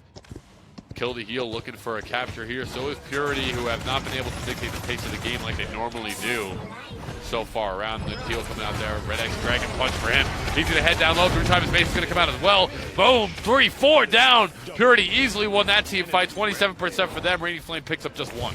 It's massive value for their ultimates. They came out with a plan that they executed on. I think this is the ideal scenario that Coach Buddy has when he preaches use the damn ults, right? You're going to come out, you're going to swing. You might not get the highlight reel, but if everybody just gets one pick with an ultimate, you're going to have an easy team fight laid out in front of you. And now it's Kill the Heel that have to scramble back to the point, and they have to just reach and look for value wherever they can find it. Too little, too late. Purity are able to capture that objective. And that's with no comeback mechanic either. That was just a raw win. Yeah, definitely. Begawau gets a kill there, and Kill the Heel with a great rebuttal. A little too late as Purity now puts Kill the Heel in check. I like the spray. I don't. Nice play. What is with these people? Why do they spray when they're in the middle of battle? I don't understand. Like, it's just I get. You gotta let them know. Yeah. You gotta let them know that you ain't scared. Yeah. Until they kill you when you're doing it, and then we'll see how much time He's you just. let them I mean, he's running away. No, I know. Probably. I mean, I would get pretty tilted. I just don't get it. I don't understand. It's in all these games that have it. I just never understood the point of it. Oh. Raging Flame takes down Rock Monkey as his neck stays attached to his head, but flies on far away as well. Red Rock Monkey. Yeah. 2017 to 2017. That's right. 140 remain now on the clock. Purity 3-up, 3-2 in the round count. That's if I get the chance to interview Cybate at LAN, that's the first question I'm asking him. What's that? Is why and how important is the spray in your combat rotation? Yeah, I would love to. Great question. I would love to know. Look, Thor's doing it too. Yeah. Heal, spray, heal, spray. What is? I don't Dab. get it. It tilts me. It's the quick dab in the team fight, you know? Yeah, well, if that's what it is, I guess. As Thor here is trying to. What the? Oh, he's feeding a streak at that point. If Okay. he dies there, yeah, if somebody kills him, like for instance, if Bomb King kills him while he's on that 30 streak, he's getting a free ultimate. And at that point, I see, you got to spend credits too. That's something that when I was playing a lot of Onslaught yesterday, like on Terminus, and just wasn't dying or Buck and not dying. You got to go home and spend the credits, or else you really don't have an advantage with all those kills that you're getting. Good point. Beat us now, taking down a kill, and 43 seconds left. So you playing some Onslaught Terminus, huh? Oh yeah. All right. Once again, I was on the Onslaught grind yesterday. Onslaught is the TDM, pretty much. Sort of, yeah. With no respawns. There's a response. Okay. I don't play a lot of Onslaught. In fact, I don't think I've ever played it. I'm a ranked troll. Oh boy. A terrible one, but a ranked troll. Red X here takes down Raging Flame, and 17 seconds remain now on the clock. 14 seconds coming out here, and Purity looking for a capture here. Nice salvo, but I gotta say, this Kill the Heel team has a great structurally sound composition, as they're really good on both ends. Through time and space going to come out. Fetus gets one with the Hexafire. We heard that audio cue. It's going to be Red X looking to get another. He connects. And now this is so far. The overtime unit is going to come out. Double kill now. Purity's going for the win. They've had enough. Going for it, looking for the Cassie jab, rolling around this fight. Red X has gone uncontested, remains very healthy in this engagement. 3-2 reads the score line, so Purity can put away game one if they can find another victory here. Yeah, I mean, they have to get another kill, and the payload's right there, but a lot of damage is coming out. Grumpy Bomb there will not connect. A beautiful spit bomb from deep. Purity gets it, and nobody from Kill the Heel. They were hiding behind the tree there, but they couldn't save themselves as Purity takes game one despite their slow start, and it was really Red X that time around, in my opinion, that got the job done. Massive fire spits to that back line. Very, very detrimental. Difficult to deal with. Great team fight at the start as well. You can't forget about how they came out swinging with those ultimates and how fast they just come and go off with those ultimates. Yeah. 4-for-0 victory, I think, in that first engagement. That netted them the payload. And then again, similar style, just come in guns blazing, literally with a Hexafire over the top. But the fire spits from deep as well as the Dragon Punch from Red X's Drogos were able to drive that game home. Really great Dragon Punches kind of throughout this game. Great one on the Barrack there to collapse the Dome Shield. Yeah, 4 kills there. That was an instant wipe as we saw Purity take that round. Now it's a Dragon Punch once again. He lands it on the Makoa this time around. Can't ask for a better choice. He'll wind up getting another couple of kills coming out of the gate here. Yep, with a double kill there. And so far it is Purity who starts this one out 1-0. Yeah. Kill the Heel. Same thing happened to them last set, so look for an early rebuttal. They're not one to go away quickly. Yeah, this could go either way. I mean, that game was so close. despite the scoreline. Ended up being 4-2 there, and it doesn't tell quite the whole story of how close those first couple of round team fights were. That's going to do it for game number 1. We'll head on to game 2, see what map we are going to be playing on here. Frog Isle is where we will unfold the rest of that. I've only seen this map actually one time today. Yeah. So far in the first set. Very open, kind of parallels Bright Marsh in the way that it's small, but goes alongside more of the older school maps where it is open, more lines of sight. Yeah, and interesting how we haven't only seen it once today is some of the other weeks it's been the first map. Literally, we've seen it 4, 5, 6 times in a day. But we will go back to Frog Isle this time around, and we'll see if Kill the Heal, what's going to be their strategy. What do you think? Not that they did anything wrong in that game, but they became a little reactionary at some point, and I think that's the biggest story there is that there's a clear-cut plan where if you say we're going to go do A, B, and C, if you're sitting there and you have your own plan, but the enemy team just puts it in place a little bit faster, and you're scrambling to let everyone know that we're going to do C, D, and E, and getting everyone on that page, and like you said, reacting is difficult to do instead of being proactive, and clearly it pays off, because then you have the scenario where they've already won this team fight, they're about to get the payload, we have to come sprinting back in while we're getting knocked off our horses, figure out the game plan, where is everyone, who's vulnerable, right? There's just so many things that have to fall into place. And the Grover band comes out. Yeah, Purity don't want to deal out with Ferocity Grover on Frog Isle. One of, if not his best map. And this is Torvald's best map, too. So, both of those characters are going to get banned out. Kill the Heal going to go over the way of Maeve so far. Purity now looking for a rebuttal. Cassie going to go out their way. Makoa, will he join the second pick here? Let's take a look. That it will. Yeah. Does indeed. Now, maybe looking at Shaolin, both those teams avoiding him previous round. Drogos has gone, so maybe we see an Androxus to follow at some point.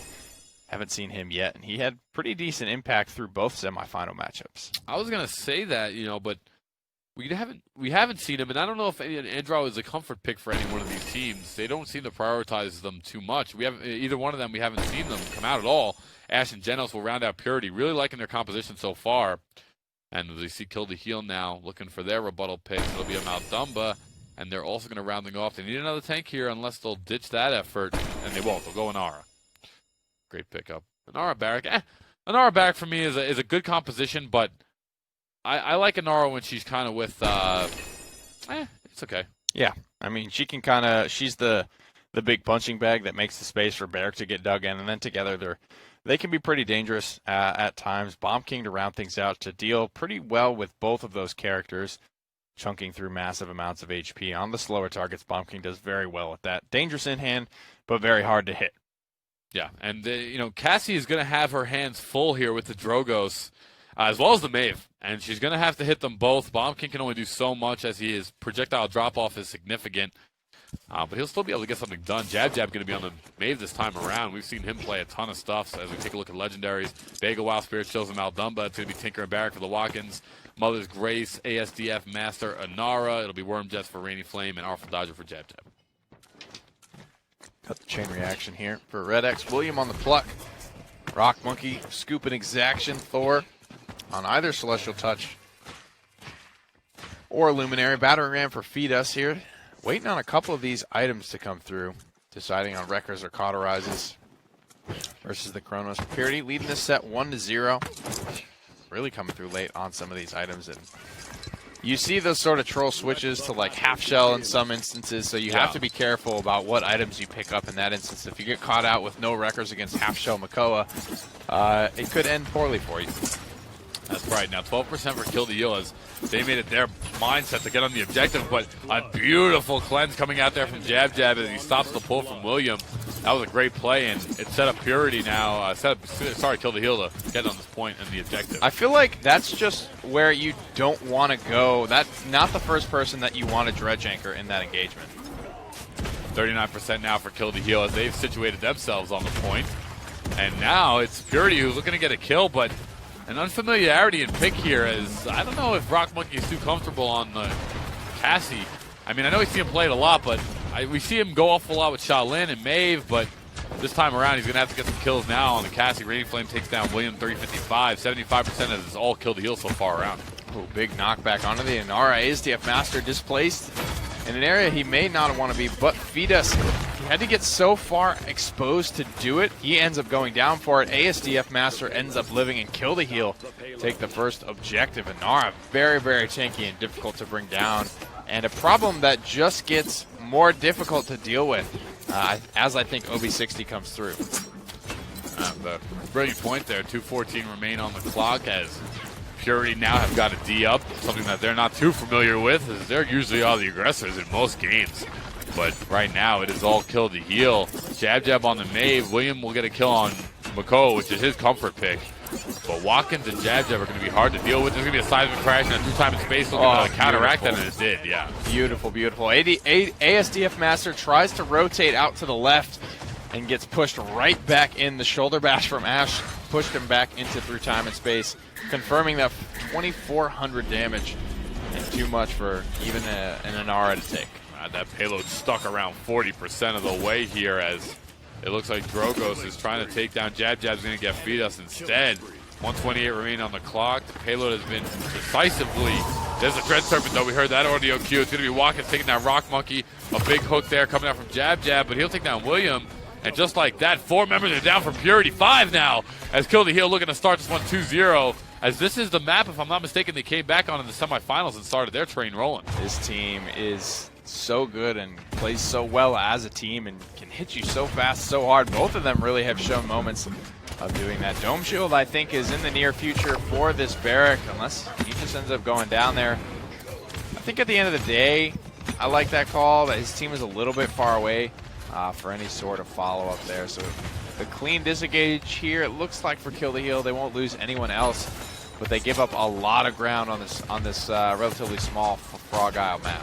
36 seconds remain now in this round, and the payload is stuck around 75% of the way. Started to regress. 356 is how long the map has taken so far to play out, so round going the maximum distance as we're seeing Rainy Flame up top trying to take out Rock Monkey, but that could be a nice connect. I actually think we'll miss there.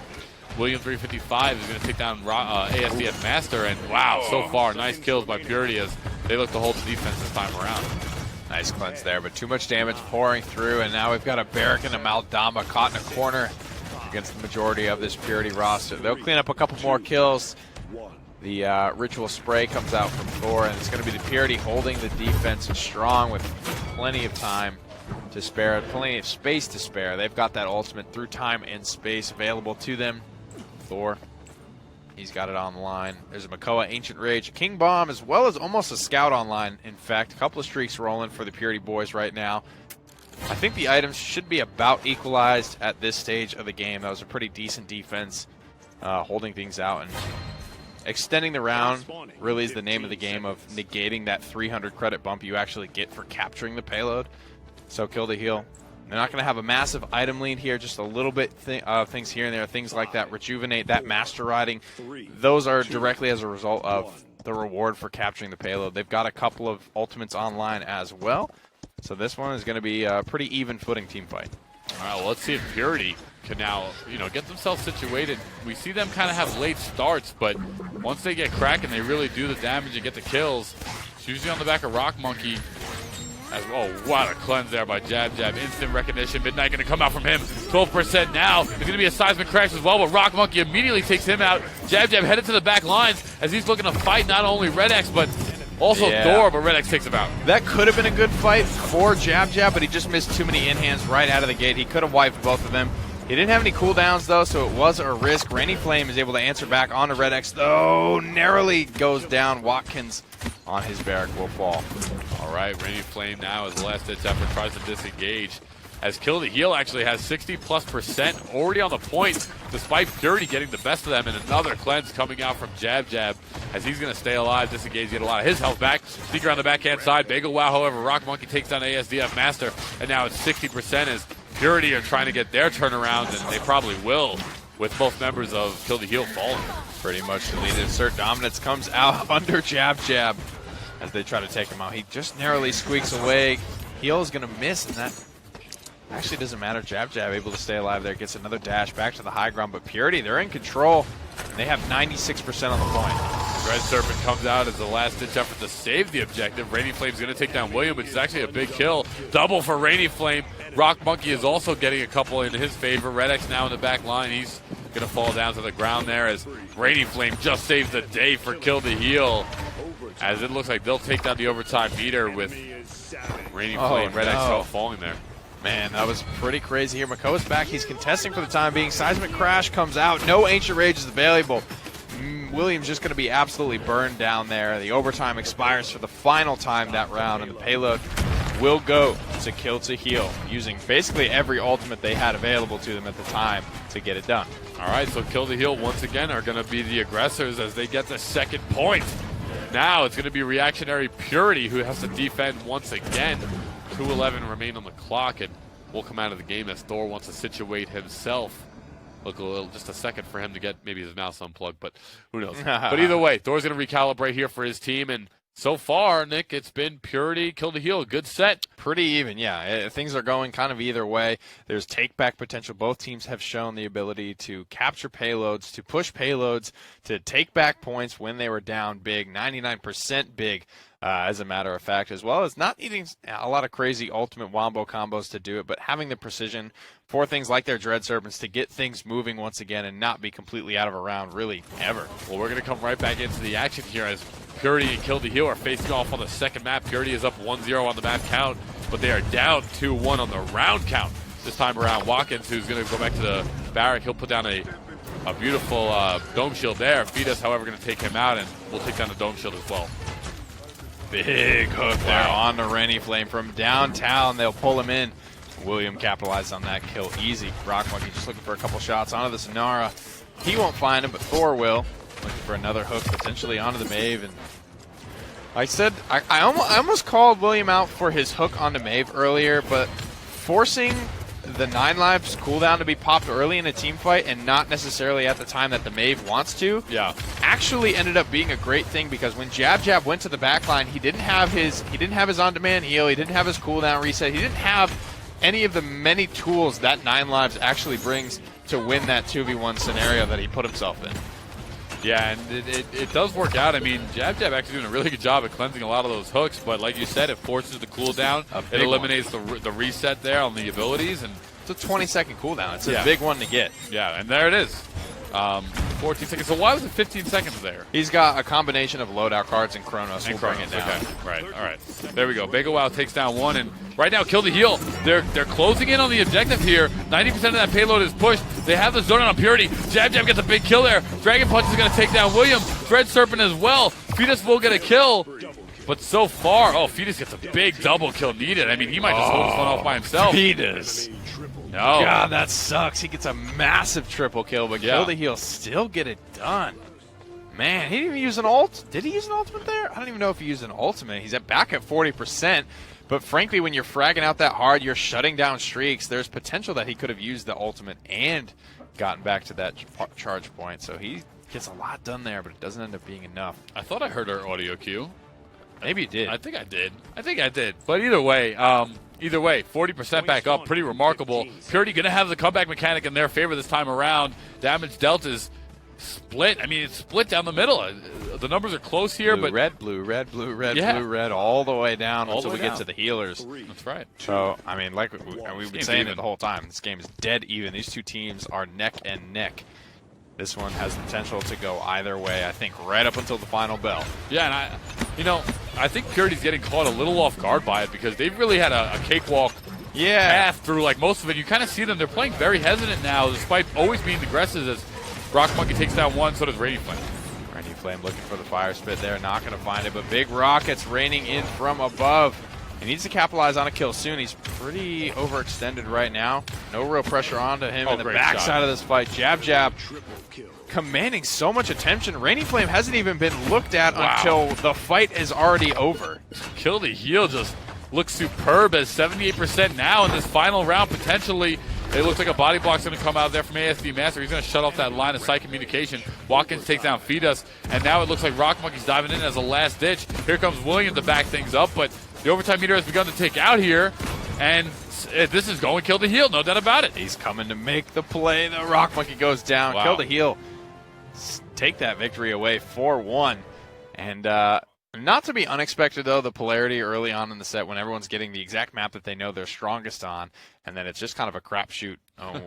If the opponent happens to be good on Frog Isle or Bright Marsh, one or the other. So we're going to have a 1-1 lead here going into the loser's pick stage of the maps here. So now it will be Purity's chance to actually pick the map where we want to go next, and we'll see where they end up wanting to take us after this. Most of the closed-off maps, maybe we see a Jag Falls. These teams seem to prefer that style of map. Yeah. Nothing big yet. No ice mines, no timber mills. I don't think we'll necessarily see one of those coming. Well, it's going to at least go to map 4, as Serpent Beach is going to be map 3. Another map we haven't seen too much today. I think this will be the first time today. Right. Maybe look for the Shaolin. Definitely look for the Drogos again. I would look at Ruckus, things that control the high ground. And Droxus, still haven't seen him in this set. No. But this might be the spot to bring him out, potentially in Eevee, if we want to go that way. I think they only went that way. Kakanuk was the only Eevee in the previous set, so maybe not. He got knocked out in the semifinals, but as we load into the draft here, we'll have to see. High ground control is definitely the thing to look out for. Well, it is 1-1 so far. Purity and Kill the Hill both on the board with their respective map picks, and now we're going to see Serpent Beach, which is Purity's pick due to the fact that they have lost the last game. Torvald going to be consistent as far as the ban phase goes, and now we're going to see Purity on the board with their ban process, and looks to be Maeve this time around, so a direct attack at Jab Jab. Indeed. But also a decent takeaway from Rockmonkey. I think just the one thing out of the top 3 we're realizing, Jab Jab solid on it, Rockmonkey solid on it. Maybe we think Jab Jab and Rockmonkey. However, Rockmonkey doing well on Shaolin, and frankly, so has Watkins. But you literally don't know what Watkins is going to be playing until he loads in the game, though. Yeah, we finally see the Androxus coming out. So this is the first game that we've seen that between these two rosters, at least. Makoa, Genos, Cassie rounding things off for Kill the Heal. Purity on the board now for 2 picks. As we see the Ruckus, I like this composition here. Ash, Androxus, Ruckus, and Drogos. Androxus, Drogos. This has been it's been changing and less Shaolin, more Androxus. Drogos has now been in and out. He's about 50% pick so far. Barracking around things out here for Kill the Heal. As will they go to try and tank? No, they'll take the Bomb King. I think one thing Purity could have looked at doing is actually just taking Bomb King and forcing them to go to Drogos or Willow if they really wanted a blaster. Yeah. And then being able to say, oh, well, we have a Ruckus Androxus, so your Drogos is going to be null and void this game. You're going to be having so much pressure on you that you can't get anything done. But that's just one potential thing you could have gone for in the draft. The benefit of this strategy is that now it's sort of the flip-flop of that. This Drogos is going to be safe and have very little pressure on him and nobody with a great look. And this is where you're actually opening yourself up to be able to go things like Fusillade or Combustible, as opposed to most Drogoses, when they're under that type of pressure, will go into the Worm Jets just to fly away and keep themselves safe and not be a fish in a barrel, so to speak. Big wow sitting on Luminaria. Celestial Touch, it's going to be Pluck for ASTF Master, Chain Reaction, Radiant Flame, Tinkrid, Barrack, Watkins, and then Exaction, Jab Jab is going to be the issue there. Red X over this time will be Combustible Drogos. Thor, Spirit Chosen, Maldumbo. William with Battering Ram, Ash. Feed Us on Aerial Assault, Ruckus. And Rock Monkey will be the player to choose Dark Stalker. So he'll stay for that typical Androxus setup here. 11 seconds on the pregame as we get underway. Let's take a look at some items getting picked out here. Nutty. Items are pretty standard here. Nothing too out of the ordinary, governor. All right, so let's get this one underway. Kill the Heal, Purity, Map 3, Serpent Beach. ASDF Master, he'll be playing the Makoa this time around, Volcanic Description, as we see him just put a big shot there into Rock Monkey on the Androxus. Cassie, Jab Jab going to be the one to find him out multiple times. And first blood going to Jab Jab, who's gotten the better of Rock Monkey multiple times so far. No dash is available for him, and that's 2 picks now for Kill the Heal as they continue to roll forward. Purity on the back foot in a big way. Only 18% captured in the meantime while they were rolling around looking for their first blood. 33% now for Kill the Heal, plus map control as they have the benefit of winning that fight. Purity have to push into them in probably an unfavorable scenario. Well, 60% for Kill the Heal, and this is something we've seen now in 2 sets. They lose the opening map, and then after that, they just pick apart the other team. It's like they figure them out, and they adjust so well. Kill the Heal does is Grumpy Bomb going to come out here from Rainy Flame. Red X is going to get the better of ASDF Master in the back line, 72%, and Purity now looking to adjust things. Fetus gets down another one. Is it supposed to be feed us or fetus? I don't know. But I wish I had the answer for you, Paul. I want to know. I demand to know. At 72% now is what Kill the Heel is stuck on. Purity now sitting around 60% of their choice. Okay, both teams battling back and forth, but Purity has a nice perimeter set up out front. 81%, this could be it. Pushing back in, Kill the Heel looking for something. They don't have any ultimates online yet to work with. Red X launches his Dragon Punch out in the open and gets punished heavily for it, but a massive fire spit, another one from downtown, results in a double kill for Red X. What doesn't matter? Wow, Kill the Heel still gets the objective. Oh, despite the double kill coming out, Purity just flaked, and they did not put anybody on the point. They didn't show up to the party. No, they were too many drinks in the pregame and weren't able to make it to the big show. It's the most important part of the party as well, especially in Paladins. The objective, you can't forget about it. You don't need kills, you don't need damage. All you need is that glorious little cart full of bombs to make it to its destination. Well, 158 has come out here as Kill the Heel has dictated the next point now in their favor. ASDF Master is going to get a big one, and Red X is a great blaster. This man always shows up a Rock Monkey, and Red X is going to get 3 down now as they're trying to hold a defensive stop here. Whoever wins this map, take that game 2 lead, puts some big pressure on the other team. 137 on the clock remaining now.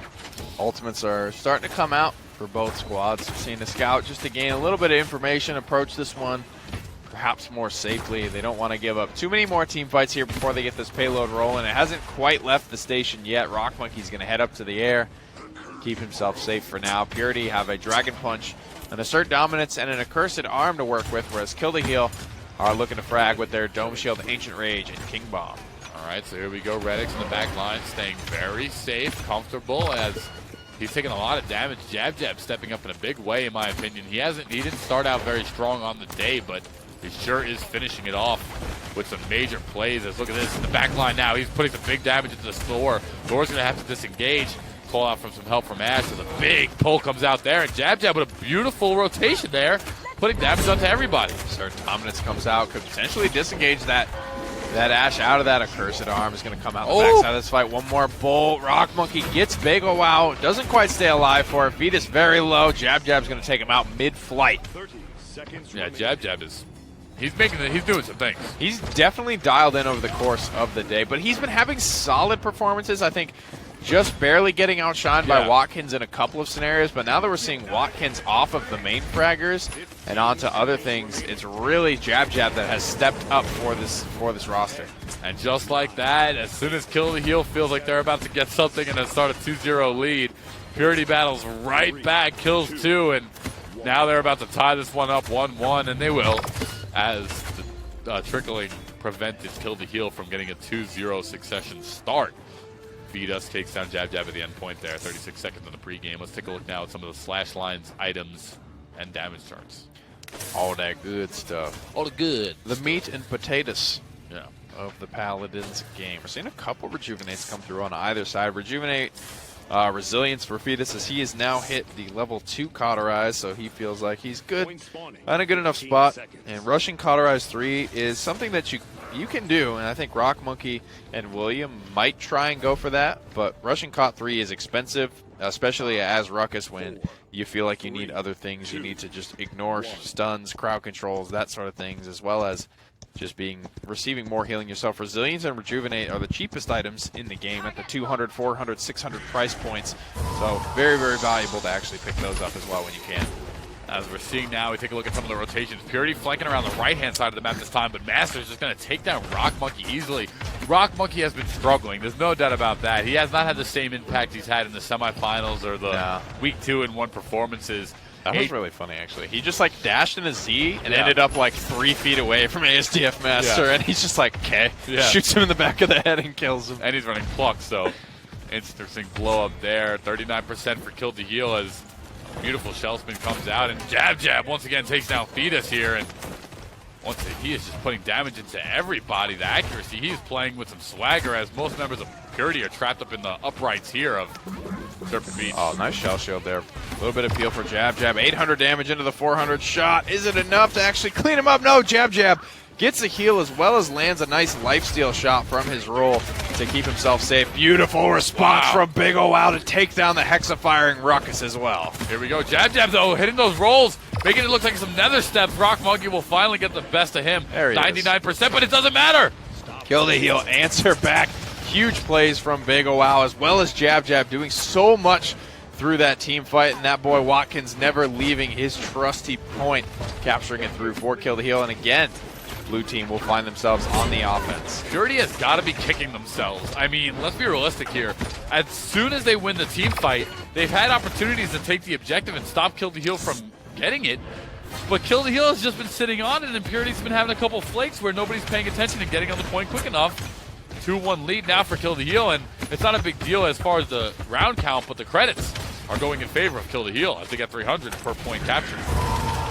Fire Spit comes out of the salvo, King Bomb over the top. Beautiful play and shutting down the follow-up. So clutch there. Red X actually saves the lives of both of his teammates, it looks like, that got hit by said King Bomb.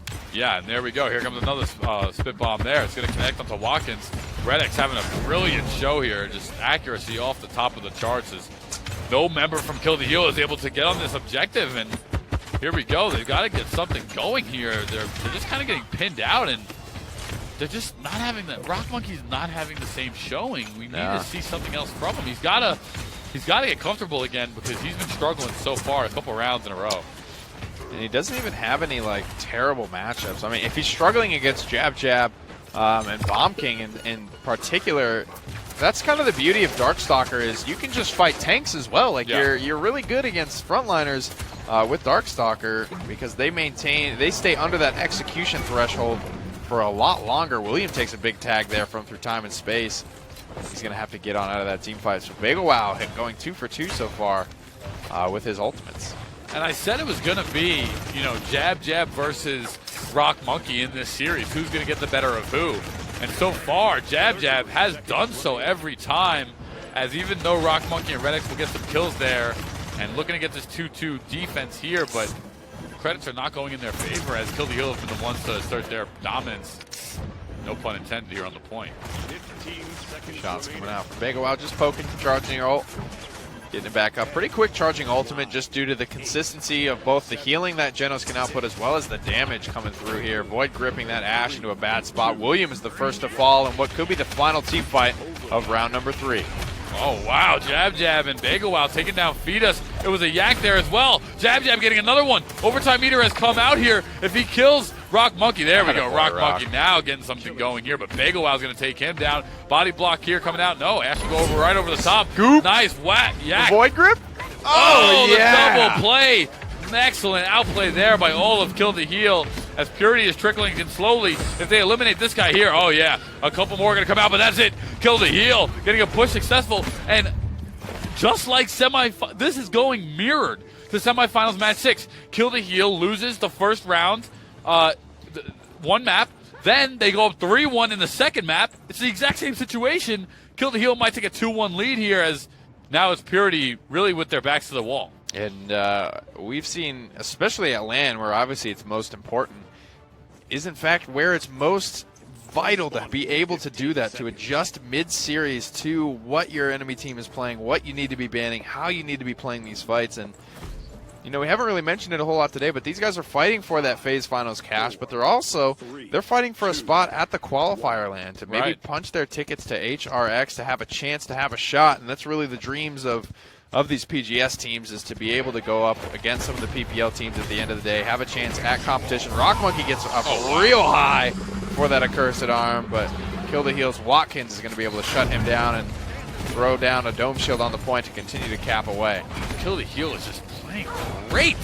They're just playing with such confidence, and they're eliminating Purity, and Purity just they look stuck in the mud. They look like they're playing with Timbs on or something. I don't know. They're playing basketball with Timbs or something. really can't dictate what's going on What are you trying to here. say about you saying I can't ball my Tims? Well, some people can, but they can. And But not Purity. But not Purity. Of Purity, the North American PGS. Forget playing basketball and Tims for these guys. They can't do it, and I don't think many players can, as 80% now comes out for Kill the Heal. As they're looking to take a 2-1 lead, and if they do, it'll go the exact same setup as semifinals match 6. Phoenix going to get blown up there. Rock Monkey will take down ASDF Master. Both teams trading back and forth. Purity looking for some sort of opening, but nothing yet. They're scrambling. Jab's looking for the shot, but it will be Rock Monkey that finds it. 90% for Kill the Heal as they lose a little bit of a team fight here, so a small respite for Purity. They're going to have the comeback mechanic enabled. 93%. But who is it? It's William getting back in there, getting involved. Time and space won't find any damage or frags, but at least the overtime has been started.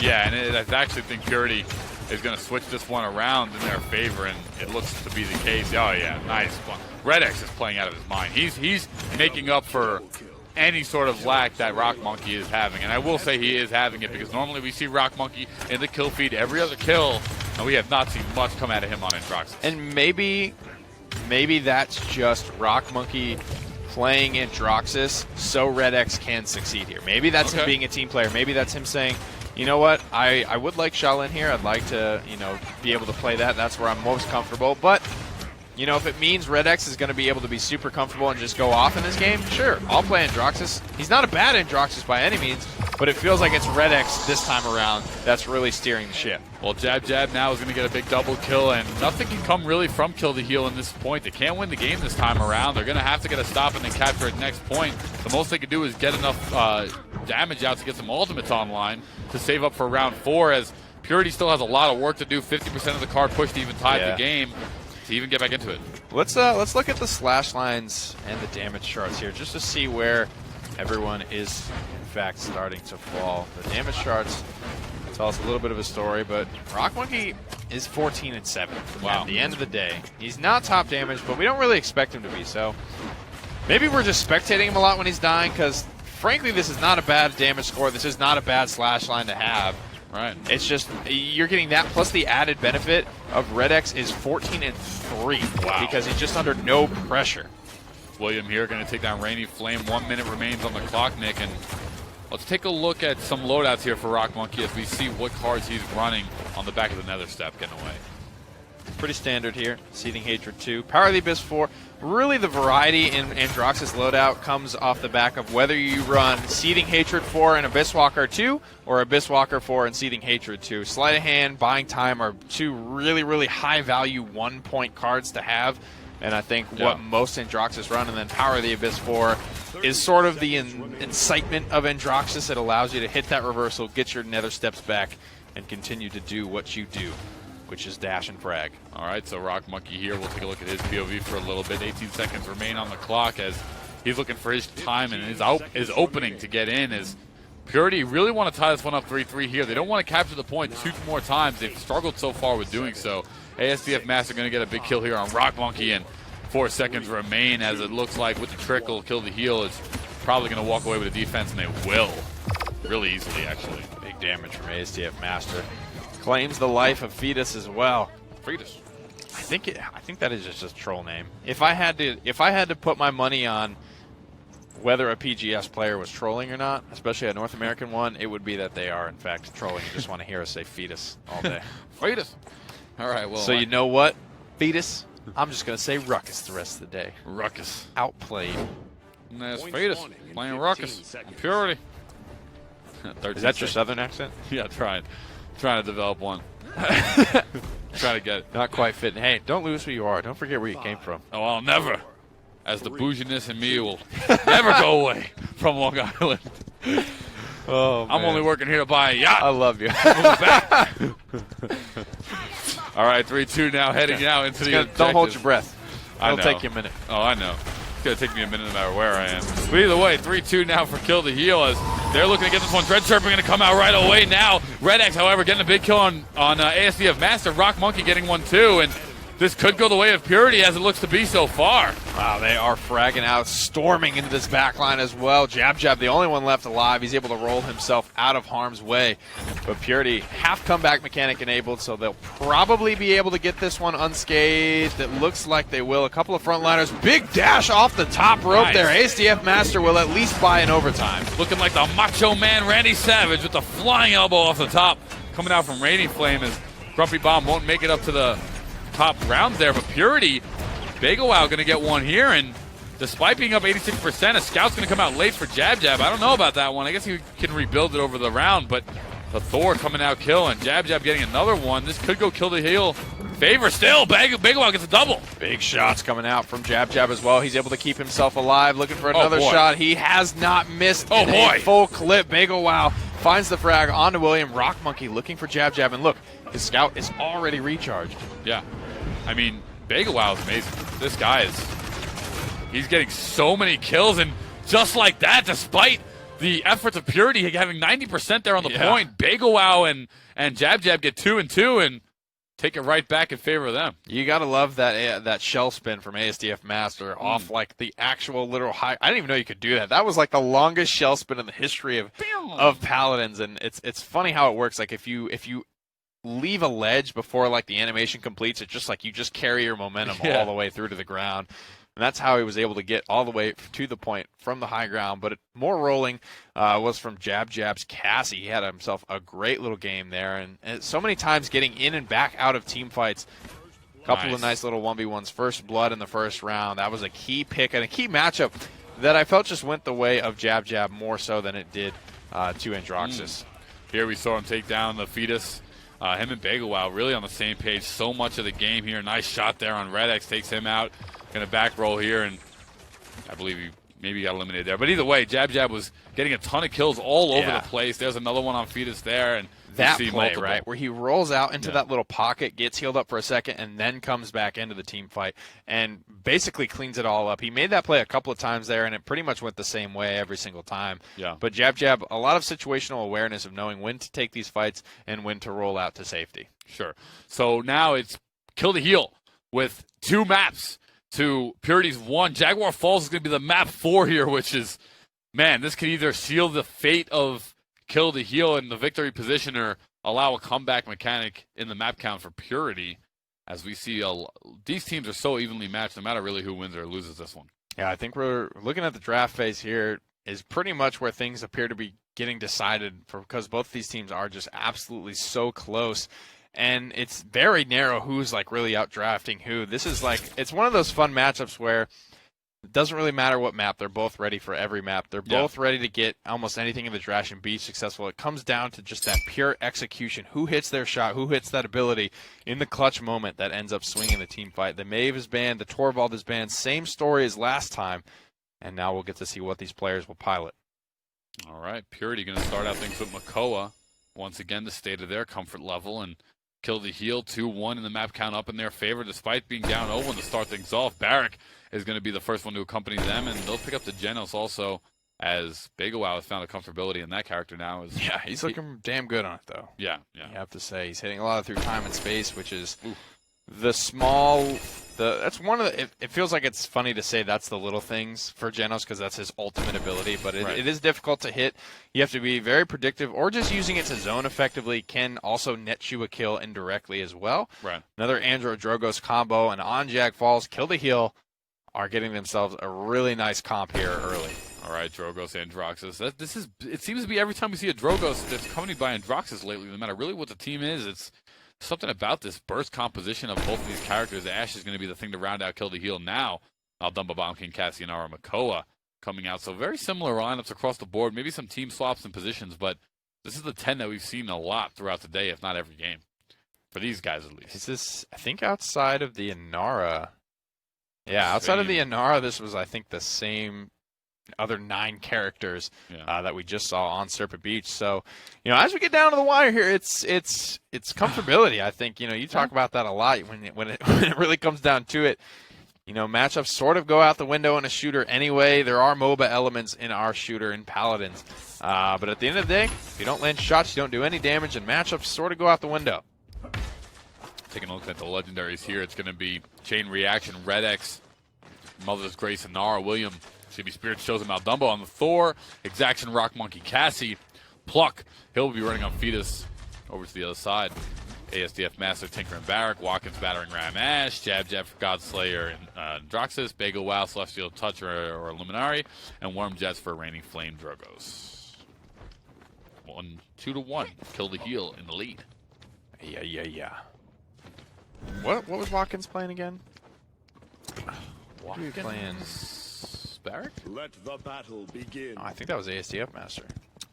You're right. So he has to be on Ash at that point. Yeah.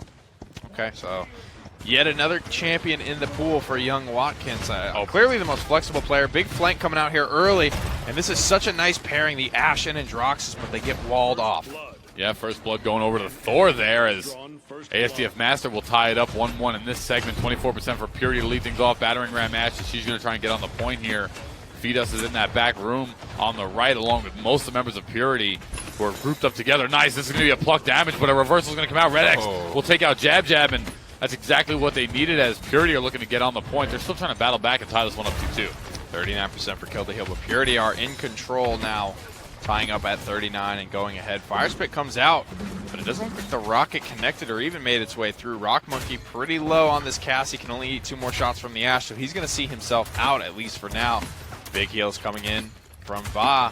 He'll keep himself in the fight. All right, so here we go now. 75% for Purity as they haven't dictated the game much as of late, but things could change. However, Rainy Flame is going to get a big double kill. Oh no, 5 down in favor of Kill the Heal. I can't believe the turnaround. 57% now for them is... As God is my witness, he is broken in half. As God is my witness, oh, Stone Cold is a monster.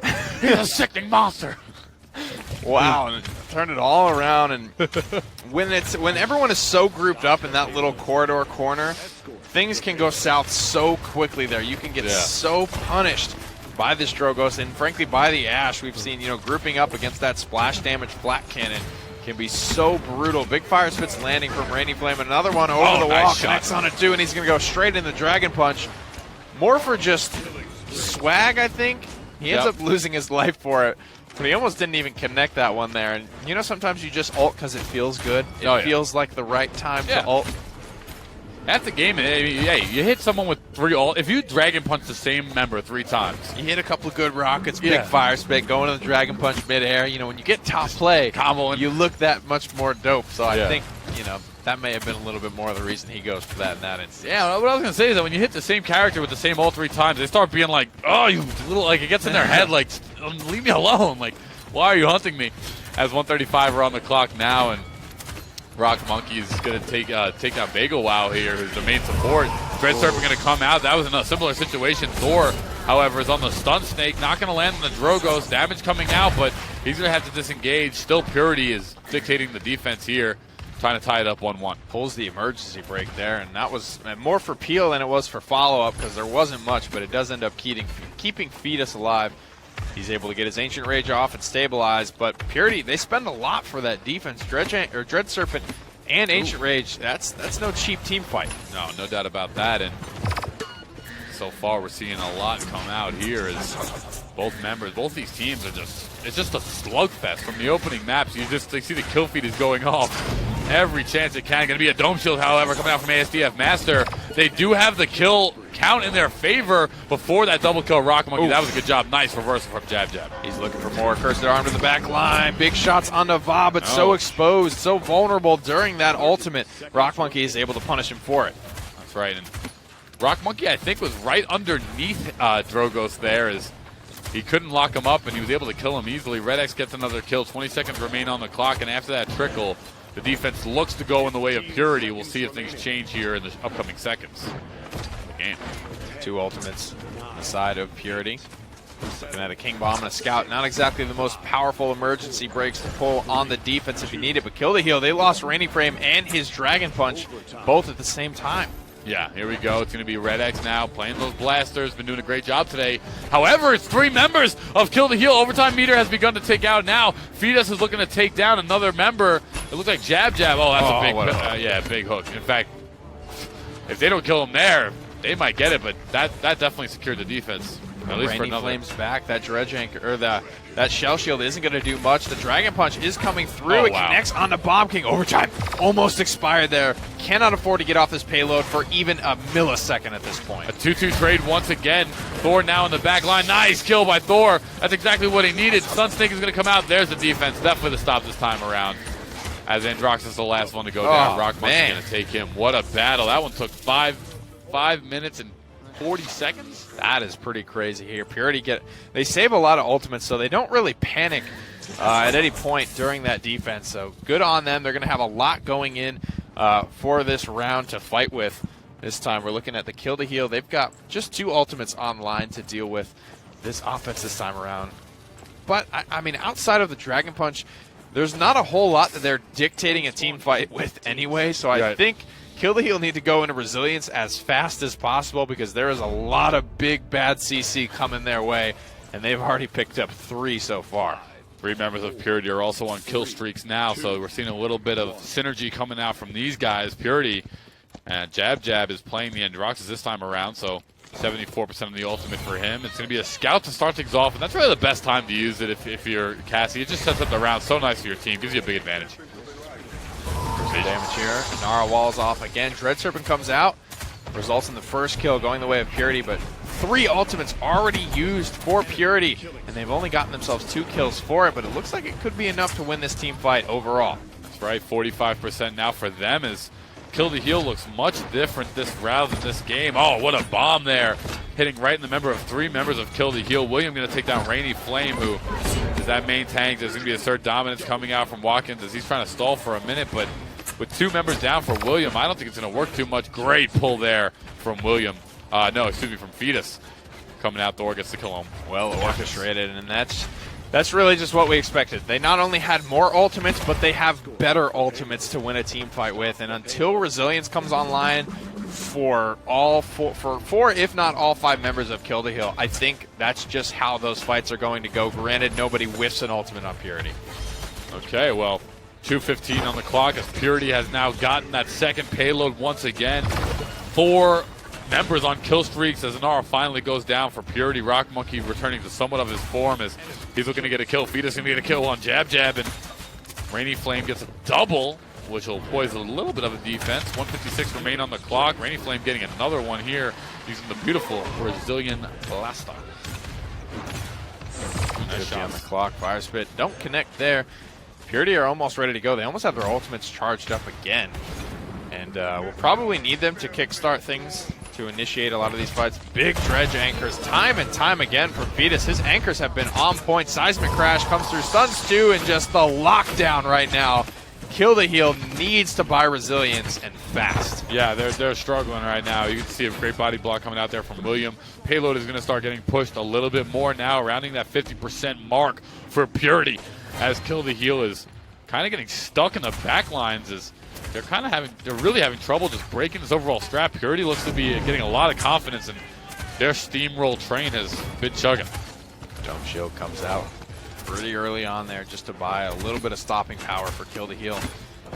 Watkins finds Fetus and is now pressuring out Rock Monkey.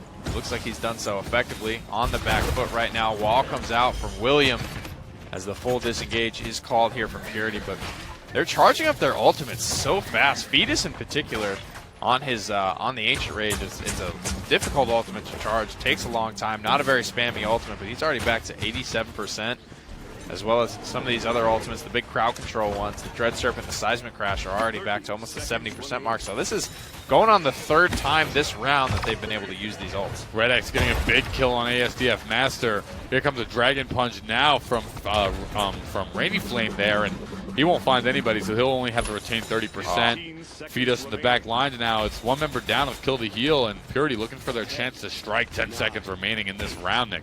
So the do or the don't for spending these ultimates. Nice Huge shot. pick onto Jab there. Can't get his Ancient Rage off because he was mid-Dredge Anchor there, and I think Fetus may have wanted to. The hard stop on the defense after that point. Kill the Heal are going to tie this one up 2-2, but Purity, plenty of ults to spare, and Kill the Heal, if they've picked up more resiliences, getting to those Resilience 3 marks, I think Purity's team fight is going to fall off pretty hard. And they're going to go right into it, yeah. 4 Resiliences coming out, 3 level 2s right off the rip, Nick. Nobody's got level 3, though, and while it's good, 60% is a great start. I think, well, the level 3 is going to take you, because every CC has a minimum duration of 0.5 seconds. Right. With 60%, and you're assuming a 2-second stun on Grumpy Bomb, 2-second fear on Dread Serpent, the 60% is going to do a lot for you. It's going to take you down to just under a second at 0.8. So not a ton of value in picking up Resilience 3, but that even third of a second can really make a difference in a make-or-break team fight. Rock Monkey starting things out with Scout once again this time around. Let's see what happens as Purity has a simulated on the point. Big Dread Serpent coming out in the back room there. Redx going to get one. Rock Monkey getting another. Purity looking to take this one. A 3-2 start as, oh man, everyone's going down. And this looks like back to the old Purity. They've found their stride once again. 60%. I don't think anybody from Kill the Heal is even going to be able to get back. They came out swinging, using the ults, and that's how they found a lot of success on Bright Marsh earlier. Those team fights are just too vicious to come out and have any attempt at winning. Kill the Heal, they can't even get back. No comeback mechanic enabled, so Ooh. Not only are they taking fights from the point, but they are just using every ultimate.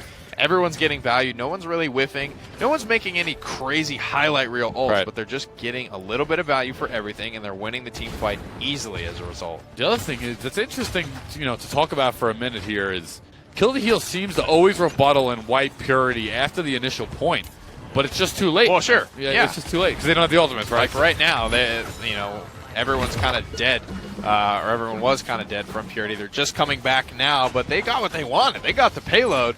They don't really care that they died at that point. All right, well, they're going back spending some damn credits that they just earned. All right, and getting some more items there as Fetus gets a big pull there on ASDF Master. He's going to wind up falling. Great shots by Fetus and a great hit by Thor to come out from him. 1:35 remain on the clock as Purity can tie this one up 2-2. We said this one was going to go the distance, and so far the promise has been kept as 1:27 on the clock, and that payload has now breached that 50% mark. Purity extending themselves properly and out there on the push. Fetus has got to be pushing 80% hook accuracy right now. As he just missed one because it bounced off a shield, but he has been on point right now. King Bomb comes in, Accursed Arm, trying to pick up a frag, but not finding a lot from their ultimates. Kill the Heal are struggling. Yeah, they are right now. Two members are down. Here comes Redx in. The assert dominance just to stall that payload, get Kill the Heal back on the map. It's going to be a Dragon Punch once again, and that's been 2 wasted now from Rainy Flame where he has not connected them. He's going to return to 30%. He's losing a lot of value there. 48 seconds on the clock here. Jab looking for a kill onto Ash. He's in the thick of things, and he's going to go down as a result. Only 40 seconds on the clock. Probably enough time to get back here for Purity, depending on how heavily Kill the Heal are going to zone them, knocking off horses and things of that matter. But it looks like they're positioning to do a little bit of zoning, but not too heavily here, not wanting to get too risky because they are at risk of losing this game if they give up conversion. Now, the one thing for me is going to be which team is going to be able to get ultimates first, because so far Purity has won. They've saved their ultimates for opening set every single time, and it's been working. See, I don't know about that Ancient Rage there. I don't know if I like it. Fetus is going to get a big kill. He'll get taken down right away. Actually, the payload is coming around the corner. It's still contested. However, 3 members are down. Purity looking to win this one right off the rip. They might just get it as it's Redx chasing down. Oh, man, another one goes down. This is all in the favor of Purity so far. Kill the Heal looking shaky. That payload is about to be scored. Grumpy Bomb goes down. Payload inching its way closer and get closer, but Purity are going to have it. Wow. No. I was about to get hyped there.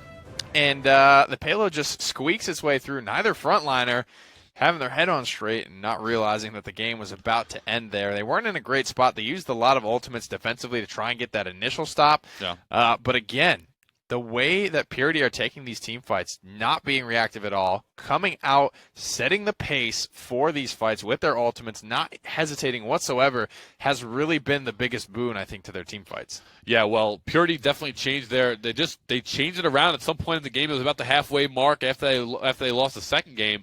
And it was all Feed Us here looking like the Cookie Monster. Nom, nom, nom, nom, nom. He was just going off nonstop. Kill after kill after kill, landing hook after hook after hook. There it is. We see a big one coming off on ASDF Master. And Purity, like I said, after they lost that second set, something fired up inside them because they looked like the Purity of old in this set here. Anchor after anchor. Good shell shields as well. Not only peel for himself, but peel for others here, covering the entrance from Bomb King. So many dredge anchors through reversal, which is so big because Androxus can be such a pain in the butt to actually shut down. That the dredge anchor nail in the coffin right out of the gate is such a good reaction, and one of the easiest times to hit him is while he is actually have his hands up in reversal because he can't cancel that ability and he can only move around at base move speed. So great job from Fetus that game on Makoa.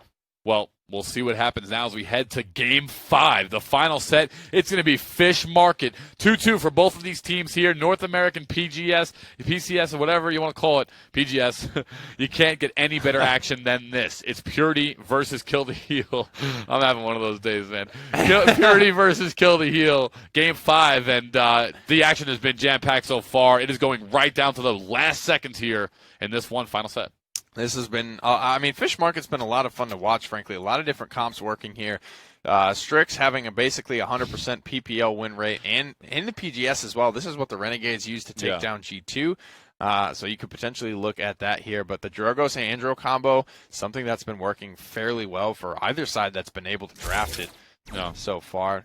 Kill the Heal losing the game despite having it in the previous one. But look for the bans here. Maybe we see the Shaolin. Haven't seen him at all during this set, picked or banned, despite the performances we were seeing. Maybe they just need Watkins on something else. He was the one playing it to great effect in the previous set. First pick Shaolin. First pick Shaolin for Watkins. That's what I want to see. I'm seeing it. I don't know. It's a big ask. I'm seeing it. Oh, Maeve. All right, well, that's pretty good. Yeah, it's pretty good. That's going to be for Jab Jab, probably. He's been the one playing it so far today. Purity now on their rebuttal. It's going to be Genos right off the rip. So Genos Cassie, big picks up there. That's going to be one for Rock Monkey, who had a good game on her last time. Doesn't seem to want to go back to the Andro despite it being available here on Fish Market. And I think that's appropriate. I mean, the longer lines of sight lends, I think, a little bit better to Cassie, and having the no fall-off bolts as opposed to the extreme fall-off pistol. And Andro today, period, has been struggling. I think Andro's lost every single game on Fish Market that he's been picked today. Not to say that that's the direct reason why, but you have to look, you have to take that into consideration for both these teams. Derek Ash locked in, so the frontliners and one of the flankers locked away for Kill the Heal, and so far a solid draft. Ruckus. It will be Ruckus and Nara again. Let's see. Purity on their 5th pick. It's Kill the Heal now with their 4th and 5th. They have Ash Barrack. They'll go Maldumba to get that healer. We knew that was coming, and now it's going to be their 5th. And there it is. The Shaolin. Not first. Yeah, not first, but he comes out. But not quite last. Yeah. Anara is the last locked in. I think Shaolin does very well against both Ruckus and Anara. Yeah. Potential to get off big planets onto either of those characters who are traditionally pretty hard to bring down or just go toe-to-toe with. Even the Maeve, not so great at necessarily going toe-to-toe with people, poking out from a decent distance. Kill the Heal feel like they've got a solid comp here because they got the Maeve, and then the Genos first from Purity opens up wide that draft for both those frontliners. They just take exactly what they want, and they scoop the Maldamba and Shaolin last. I mean, things are looking good, at least in the draft, but these games have not come down to the draft. They haven't really come down to the map. It's all been about the execution and who's getting value from abilities, ultimates, shots, all that good stuff. That's right. So as we take a look here, it's going to be Bagel Wow on Spirit's Chosen Maldumba, Tinkering Barrack, ASCA Master, Rainy Flame will probably be Battering Ram, Jab Jab Artful Dodger. It's going to be Desert Shadow for Watkins. So there we go, my man Watkins. Chain reaction for Red X's Bomb King, Rock Monkey on Exaction Cassie, William on Mother's Grace Anara this time around. Aerial Assault Ruckus for Fetus, and Thor on probably Celestial Touch. I would imagine it's a pairing very nice with Anara, but could go either way. That's one of the beauties of Genos. Two very, very viable legendaries. You can sort of go either way, more or less depending on the composition that you're running. I think that's why we saw Leviathan Makoa. I think it's because that pairs so well with Celestial Touch or with Luminary. Either way, it's a great way to go. Let's see if Watkins can stay on this champion. He's going to get a little bit closer, and so far the accuracy looks there. No doubt about that as Watkins gets some nice shots off. He's going to get that extra 50 health card. That puts him just a little bit over 2,000. Will it be enough? No, but Rock Monkey's going to flank and take down Watkins as Jab Jab takes down Rock Monkey, and a double for Rock Monkey as he's looking back to the Rock Monkey of old. Uh-oh. But it's that boy Bagel looking for the big frag on Damba. Spray comes out, Rock Monkey. There it is. Dumpstered by Young Bagel. Trashed by Bagel Frag. He's made a name for himself this time around in the PGS, and 60% now for Purity, as they have been totally dominant now. 2 maps in a row. Fidos getting stunned up against the wall so far, and Purity has really been doing their thing and returned back to form, as they were the favorites going into this one to win it, I think. Dropping the Warders field down just off point, but turning right back around and getting involved. Purity with 87-90% on the point, but it's Kill the Heel that are roaring back in this team fight. Rock Monkey versus Watkins over here on the right side flank. This matchup is huge and probably will decide the rest of the team fight, but it's taken so long that the team fight's already completely unfolded, and it's all Kill the Heel. Yeah, so far, and it started out Purity, but Kill the Heel just got kill after kill now, and in that last set, it's going to be a disengage here from Purity, as they're kind of getting zoned out. Red X is especially, and over there on the right-hand side, we see Janos trying to sneak in, but Watkins won't let that just happen. Nice right here. Planton's going to come out, do some damage. He'll have to disengage. Through time and space as well. The Dread Serpent, as still either team can kind of get things going here, and Rainy Flame's going to get without one. Williams going to kill another, but so far it is still Kill the Heel with some nice point presence. Oh, they got it. Rolling off once again. Rock Monkey taking down Jab Jab, but it's just not enough to turn things back around. And this is just what side of the coin we flipped on first here, as it feels like either of these teams have the potential to take these team fights and these payloads at any point.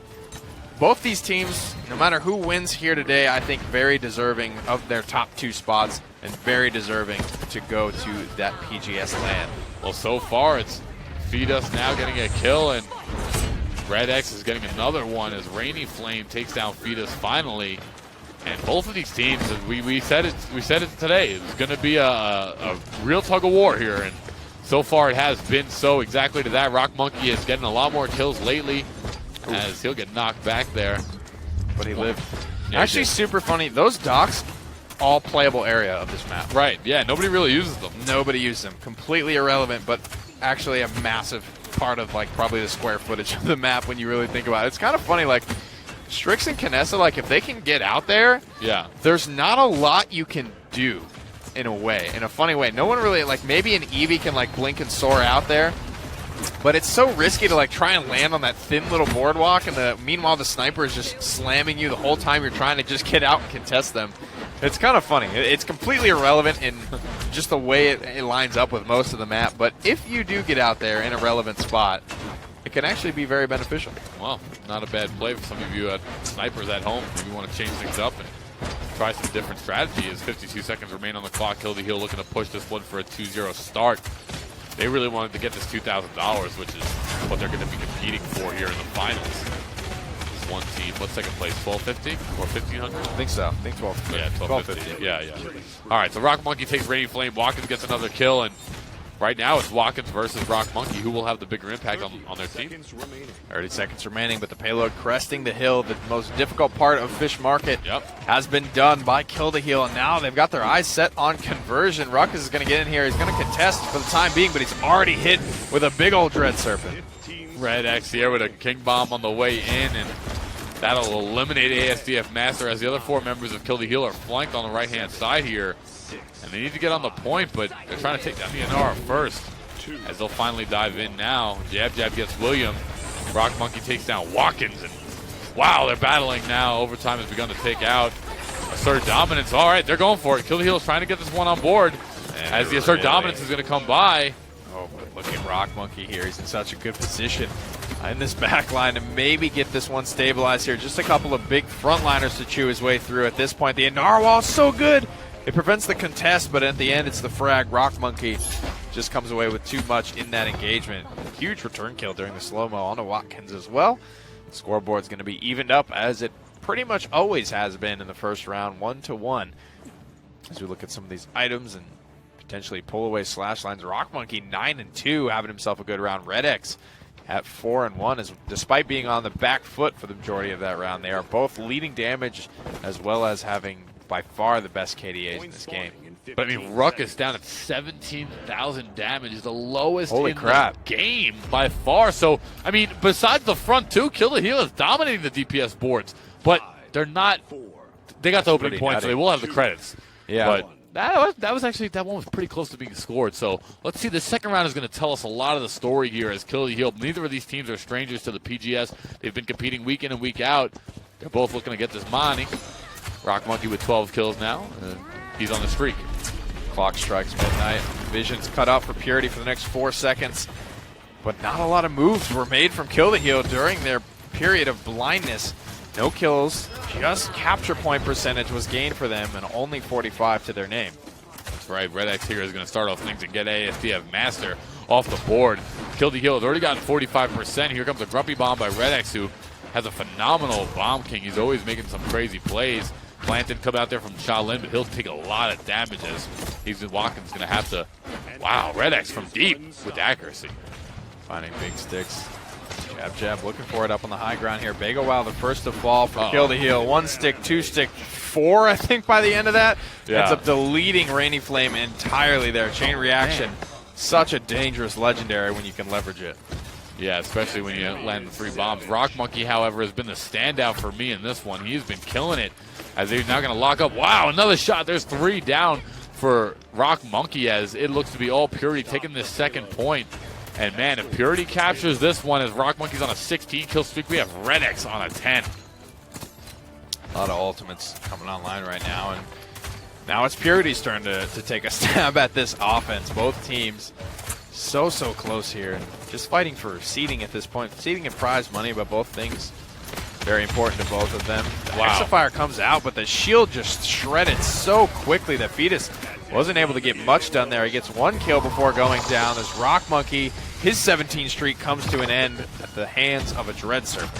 Yeah, that was a nice ball. He placed 1. Bagel Wow is not going to let you take his life that easy. And he's a little bit of pride in that one. Solo ulting a Half-Life Cassie just to get the kill down on him. But I like the strategy there. Nice one. Watkins has not had the same impact he's had previously on the Shaolin. It could be from being cold on the character. It could also be just from the great play of Purity. 132 remaining on the clock. Purity looking for a 3-1 score. Kills the Heel, trying to get a 2-2 tie. He's getting pretty good damage out onto the field.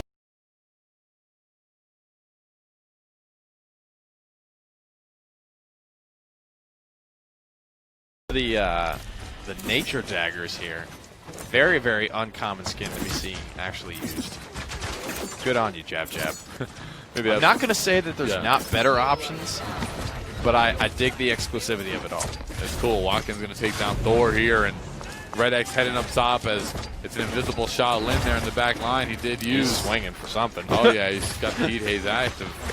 As he's already got 13%. But 4 members of Kill the Heel are going to take down Purity. 45 seconds remain now in this game as a 2-2 tie is looking imminent, but not secured just yet. One more stop needed in favor of Kill the Heel. I'd be curious to see either one of these teams up against, Splice from North America. How do you think that would go? It's so tough to say. I think it would go. It's tough to say because Splice just consistently playing the best teams in the world. They can't shine. Are really. Going to look worse, but when you put them up again against PPL or PGS teams, then they could look amazing again. What's Splice? Splice is honestly the wow for the age. Wow, Look Rock at Monkey with the triple kill. Push successful.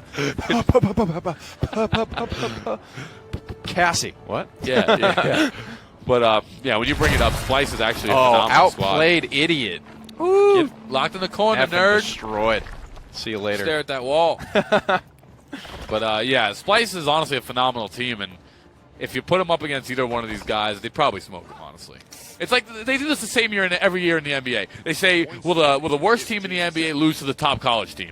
It would never happen. It just won't. You're playing a bunch of grown men. Like, there's no way the top college team would ball out on the 76ers despite them going do you watch any football? Nah, but I know. But what about Alabama versus, the Cleveland Browns? That, I think, would be much closer, but it's the same thing. One of them college boys get hit by one of them Cleveland Browns on one of those D-backs one time, they're going to go home, The Browns going to be looking like the Patriots in a minute. Exactly, man. Come on. There's a reason why they're the pros. Let's be realistic here. As we see Purity now doing a lot of damage. All right, this could be the potential last round. Purity is in the driver's seat. Who's going to get a kill here? Oh, man, Rock Monkey, if he kills... Wow, the damage. He's not being touched. The damage is coming out everywhere. Fetus getting a big kill. That's 2 down now. Someone's got to get on the point for Purity. Great scout as well to spot everyone out during the midnight, rendering it nearly useless. Shaolin's trying to find some damage, but everyone is so trapped in a corner here from Kill the Heal. I don't see this team fight being brought back. Oh, I don't know about that. Last-ditch effort, I guess, has to be used, but won't even take that Rock Monkey to do it. Fides gets another one here, and this is going the way of Purity. I can't believe I'm saying it. Kill the Heal started out so strong, but they just lost it at some point in the game. I know this one's not over. It's only 50%, but Rock with Monkey, the man. oh, man. When it counts, this guy has just clutched up. Yeah. 8 ammo Yeah. in his clip as Look at well. this. A lot of room to Look at work him. with here. A lot of rolls, 84%. Everyone dismounted. Purity with a It's over. beautiful team fight there and a gorgeous couple of sequences that resulted in conversion in the previous round. Purity are able to take the top spot out of Phase 3 North Americans PGS. They took it right there from Rock Monkey. He knocked all 3 people off the horse. There was nobody to contest getting on that payload. They had 10%. They could have done it.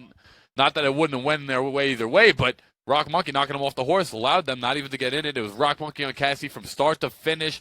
He kicked it into overdrive. He kicked it into that next gear, shifted it to 6, and here we go. And not even during these rounds was he making the craziest plays, but it was as we headed into overtime, in the first round, he weaseled his way to the back line, found a lot of great kills, and I'm sure we'll get to it, but that triple kill down the stretch for conversion.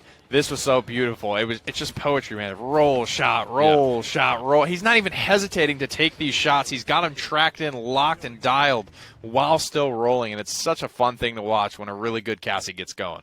That triple kill at the end when they scored the 3-1 conversion, that set the tone for me. That Rock Monkey just, once again, he was playing fundamentally sound the entire series, but then little moments he would just get going, triple kill in the right situation, takes a 3-1 lead, and then they close it out there, knocking everybody off their horse, the intangible little plays. As we take a look now at the bracket on the day, it is Purity, your Phase 3 Week 4 winners, as they are going to take it. Was Kill the Heal battled, no doubt about it, the whole day. But the money is going to go in favor of Purity. Kill the Heal going to get a little bit less. Both of them going to, in fact, qualify for the PGS LAN in North America, and this is taking place, I believe, about the middle of November, Thursday, I think the 16th, is when that one's starting. Still nailing down all the details for that, but more info will be coming soon for that. I'm getting really excited and getting a little itchy for a LAN here. It's been a minute since DreamHack Valencia, and we're getting to just about that point, that beautiful time of year right around HRX. Yeah, can't wait for it. We got some stuff coming as we take a look now at the schedule coming up. For if you want to see we already have the rest of Phase 3 Week 4, Brazil tomorrow, 3 p.m. Then it's Latin America rounding things off to finish Week 4, Phase 3 on Monday.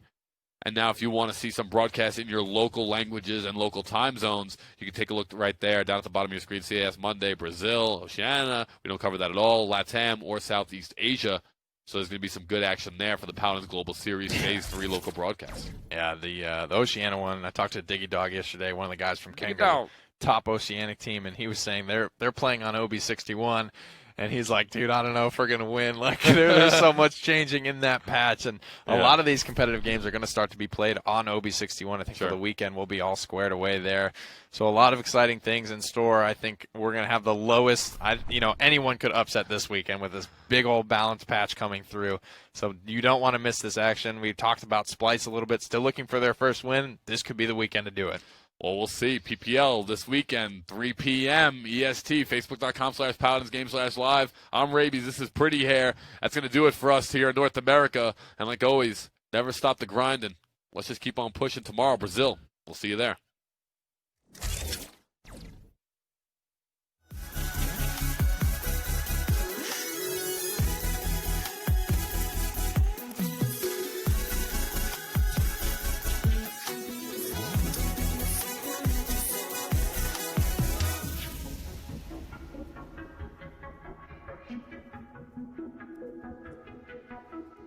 Don't be afraid, I'll let you fall.